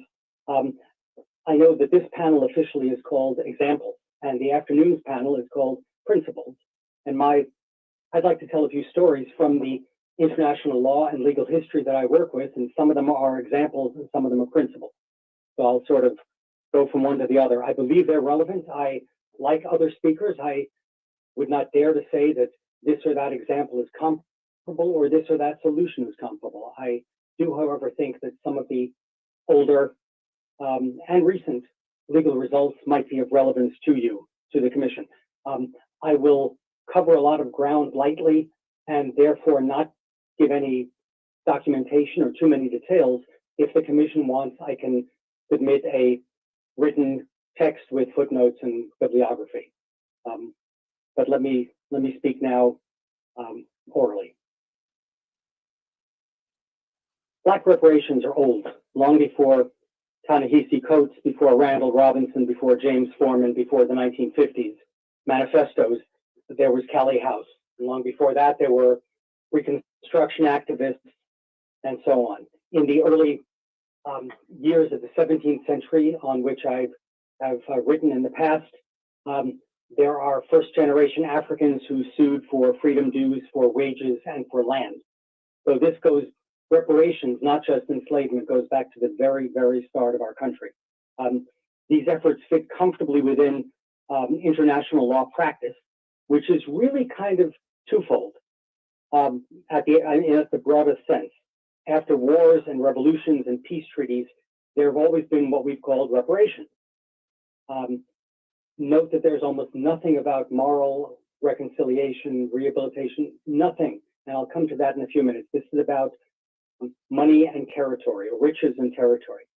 Secondly, there's always been domestically what you might think of as restitution or compensation. You stole my cow, you stole my land, give it back. Oh, you've destroyed it? Well, then give me something else in exchange.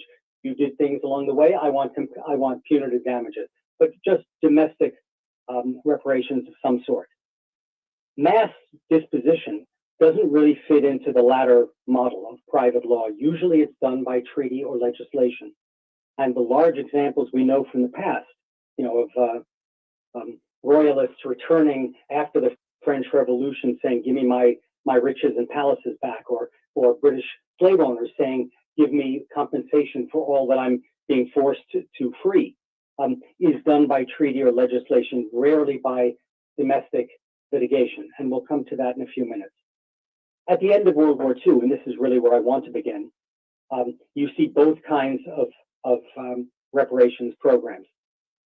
At the very beginning, in Yalta and in Potsdam, at the big treaties done by the big powers, Stalin insists there will be $20 billion of reparations.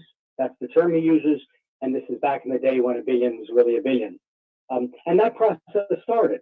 The West dismantled and gave entire factories to Russia, knowing that Russia was entitled to the lion's share of these reparations. France, meanwhile, took its own, as did lots of other countries. The U.S. was giving this kind of state-to-state reparations to Russia to the Soviet Union as late as 1949. So pretty much when we ended our occupation, we were still giving things. At the same time, there's desperate poverty all through the European continent. In the US zone, at one time, there were as many as 13 million refugees. And the zone was only, wasn't that large. Southern Germany, basically. We were down to giving people 1,100, almost 1,200 calories per day. Below starvation was the diet that we could afford to give. So everywhere in Germany and elsewhere in Europe, in 24 countries, there are starving people, refugees, expellees coming home or coming to where they want to be and saying, that was mine, I want it back. And the result is that in all sorts of countries, you see a creaking, groaning, breaking private law system where the law has to make adjustments and doctrinal changes. Okay, we'll assume this, because how many people coming home from a death camp have their title deeds to their property with them? Within Germany, there's no way, within Europe as a whole or within Germany, there's no way to know how much was given at the beginning. When we speak of reparations, when the State Department puts on its website now, pursuant to statute, their estimate that $86 billion was given by Germany to Jewish Holocaust survivors, they do not include this. And this was the lion's share. And it's one of the themes of reparations. But let me come to that in a second. One reason, though, we look to this post-war practice is that there's a lot of money involved. As soon as I say $86 billion, you usually have the undivided attention of anyone working in modern reparations. And that is why everyone from sober tax lawyers like Boris Bittker to activists and writers like Coates or Randall Robinson to congressmen like Conyers, like John Conyers, even to Fidel Castro in the Durban conference in 2001, all say Germany paid the Jews. Let's look at what they really did very briefly. This is not my point to give history, but to give history that relates. Starting in 1947, the US and France in our respective occupation zones started saying that we would give real property back to legitimate claimants and non-fungible property. These are small programs. They don't amount to much because, as we've just heard for Canada, the difficulty, probably magnified here, of victims coming up with documentation after they're coming home from a camp was virtually impossible. And in fact, the laws were drafted really poorly because of exchange control. We didn't want people getting land there and then selling it with different currencies. And we actually said at the beginning, you can have your house if you can prove it and if you live there. This wasn't going very far. So as soon as Germany gets a little bit of its sovereignty back in 1949, they set up indemnification programs. The initials are BEG. There's lots and lots of law about it. Eventually, people can claim for jobs, pensions, interrupted schooling, personal injury, medical costs, and so on. It sounds fantastic, and over the next decade, the amount given was very large. Most of the claimants were not Jewish by any means. Most of them are Germans who were expelled who were fleeing from the East, who were bombed within. The German Constitution has a clause in it called the equalization of all burdens provision, and this is what it's meant for. And it also didn't go to where most of the non-Jewish victims were, which was in Eastern Europe, because those countries didn't recognize the Western regime. They didn't want to legitimize it by taking money until the Soviets were satisfied, and so on. So it's a very limited program, but the money amounts get very large. At the same time, Germany also, trying to get the monkey of guilt, of hatred off its back, enters into state-to-state treaties with Norway, with Greece, and most famously with Israel, starting in 1952, where they give lump sums or sums paid over years in the billions to these countries. Finally, the final element to reparations in this first phase is claims against corporations for slave labor. It's probably what you've heard about the most because it's what Germany ended up paying the most for 50 years later. But claims in the 50s and 60s went absolutely nowhere. A few companies, mainly those selling retail goods in the Western market, like Volkswagen and Mercedes, made modest settlements, in the neighborhood of $300 or $400 per survivor. And when they found more survivors coming forward, they reduced the payments, saying the pot isn't that big. when a class action was brought in the US, in DC, in federal court, because IG Farben, one of the giant companies, had lots of money tied up in the US Treasury, the DC Circuit throws up its hands and saying, this isn't our business. We don't give reparations. Germany is taking care of this, and we can't handle a class of 200,000 plaintiffs. That was for Auschwitz. So the lesson of the story, weirdly enough, is that by around 1970, Germany feels is that the program is closed unless you filed by 69. So Germany feels we've done enough. We've done lots, and they have, mostly to their own people. Israel feels you've given lots to us because they had. Almost no one else feels that Germany has done enough in the survivor and Holocaust community. But here's the wrinkle. Here's the mystery to it all. The rest of the world had a creative misunderstanding or reinterpretation, because all around the world, and I'm talking around 1970, people started accepted that Germany seems to have taken care of what it had done, its mass atrocities, and therefore we can do it too. Why not others? And you see literally that the direct reference in all sorts of writings and speeches from the time, in the African American reparations, which get another boost, in Japanese American circles, which I think is a critical point and a critical movement. And I'm delighted we heard from it today, because it really changes things in the sense of saying money isn't enough. We need historical truth. We need reconciliations and apologies. These German programs, as of 1970, the domestic ones resemble Social Security Administration. They just, if you qualify, you get your money. There's no apology. The country-to-country things always come with Germany saying, this is not in respect of any fault we may or may not have done. This is like foreign aid to a country, a neighbor that we hear needs help, not a country that we committed massive crimes on. So the Japanese American example is really one of the first successful programs that brings in cultural and moral dimensions, which is critical. But in the 80s, all sorts of other people are picking up on this. Reparations are getting normalized. The Second Circuit, in a very famous Philartica case, finds an ancient statute from 1791 that's essentially never been used, and says that victims of international crimes anywhere in the world can sue in the US. Now, it gets off to a slow start.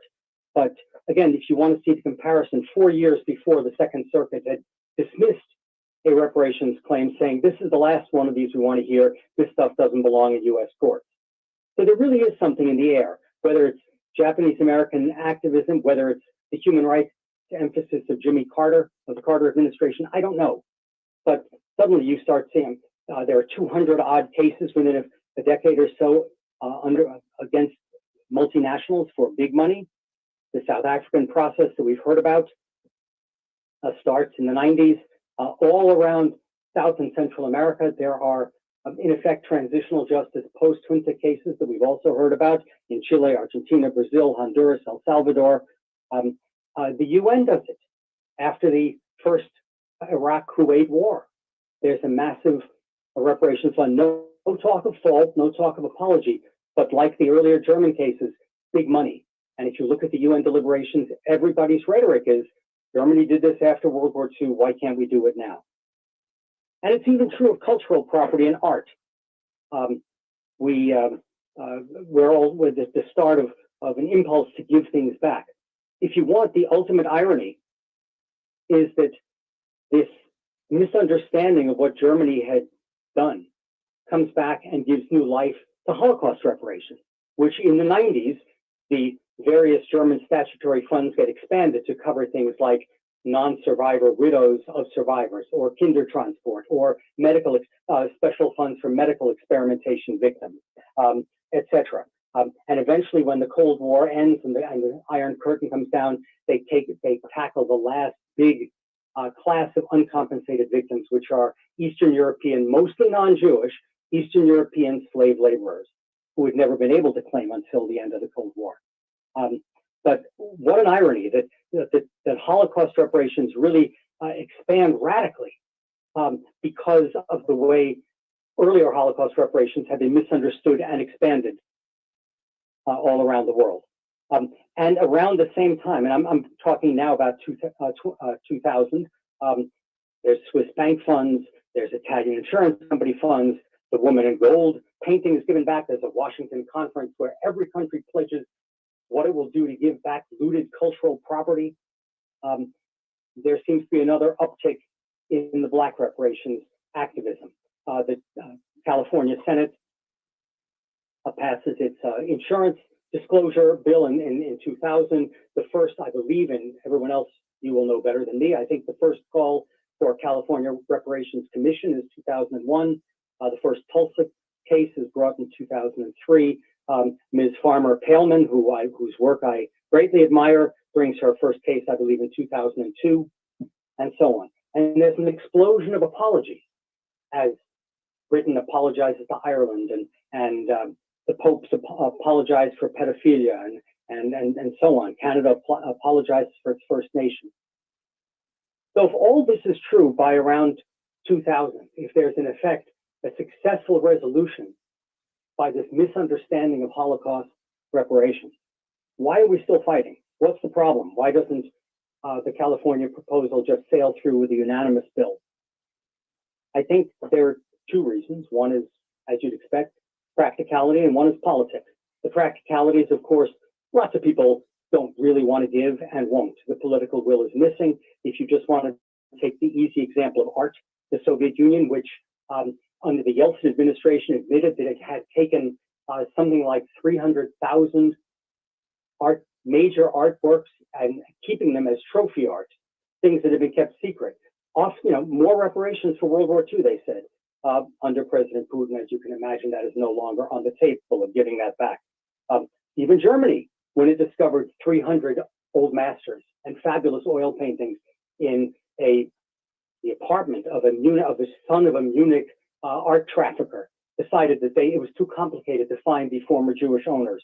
3 of 4 were given to former owners. The other 295 are going to a new museum in Switzerland. Eastern European countries consistently have announced that they will not give, that they were victims, not perpetrators, and that they will not give land, even synagogues and cemeteries, back to things like Jewish communities or Roma and Sinti people, and so on. So that's sort of what you'd expect. I mean, Austria, with much ado, finally willing to say that it's at fault as the home of Hitler, sets up a little bit of reparations, but for publicly owned land that had previously been owned by Jews, it's basically land on the side of highways that was claimed for eminent domain and then not used. It's tiny, and very few of the cases win. And a leading historian and activist, Stephen Temple, who wrote about this, was put in prison in Austria in 2015 for fraud and defamation and things like that. The political will is not really there. And of course, there's poverty. So we heard about the tiny amounts given in South Africa, that they dwarf the even tinier amounts given in Cambodia. What do you do with a country where almost everybody, was a victim, that's desperately poor now, and where the dozen or so elderly people put on trial are judgment-proof? Where's the money coming from? At a recent check, I saw that a total of $770,000 have been donated. $1,000, not million, not billion. So those are the practical sides. What about legal impediments? And that is really what I'm supposed to be talking about, I guess, principles. Let me just rattle off 3 or 4 and then try and end on a happier note, because I think none of these are disabling. 1, there is no international law requirement for reparations. There's a lot of soft law, there's a lot of principles, there's a lot of hopes, there's a lot of you really ought to, you can, and you should. There is no hard law. And in fact, on the other hand, the ICJ, when faced with a major suit by Italy and Greece against Germany, well, actually the other way around, Germany against those two, affirmed the old rule saying sovereigns are absolutely immune if they choose to be. That's 2012, and it has not been changed. The US Supreme Court has rapidly retreated from all sorts of the doctrines that I just ticked off. They've totally gotten rid of, or almost totally gotten rid of the ATS, the Alien Tort Statute. There's right now a small case in which a Vietnamese a victim of Agent Orange who had lost in the US is trying to get money in France. I don't think she'll win. And the ATS was really an American freak. This moment where human rights idealism met the American personal injury law industry. And that doesn't exist overseas. The Supreme Court in the last 2 years has narrowed sharply,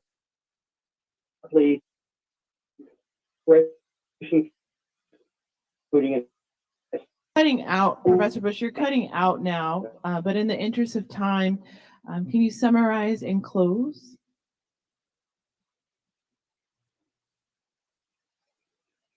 Yes, I'm happy in court. There's bill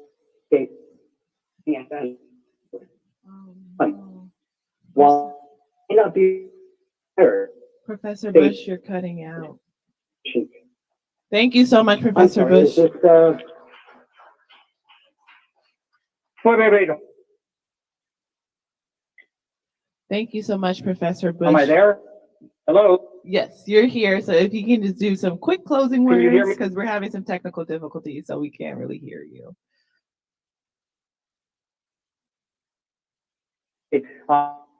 As quickly as can, while there may them apply here. This is not against the state. This is not a judicial proceeding. All of those, this is a state finally opening its doors to your expertise to do the right thing. Reparations are allowed, they are encouraged, and as we've heard from previous speakers, there is post-1970 a remarkable range of options and tools that can be brought to the table. I will develop them more in whatever in writing I give you once, but for all purposes now, the problems that I've identified don't affect California. You can do what you want, and there are lots of wonderful models of successful reparations. And I look forward to seeing what you develop. Thank you so much, Professor Bush, Thank you for your expert testimony. Everyone give him a hand. Very knowledgeable. So in the interest of time, we are 30 minutes over our lunch period. So we'll just continue to go to lunch. And if our task force members have any comments or questions related to these witnesses, we'll just reserve it for our second panel. So we will recess now and return at 1:30. Thank you.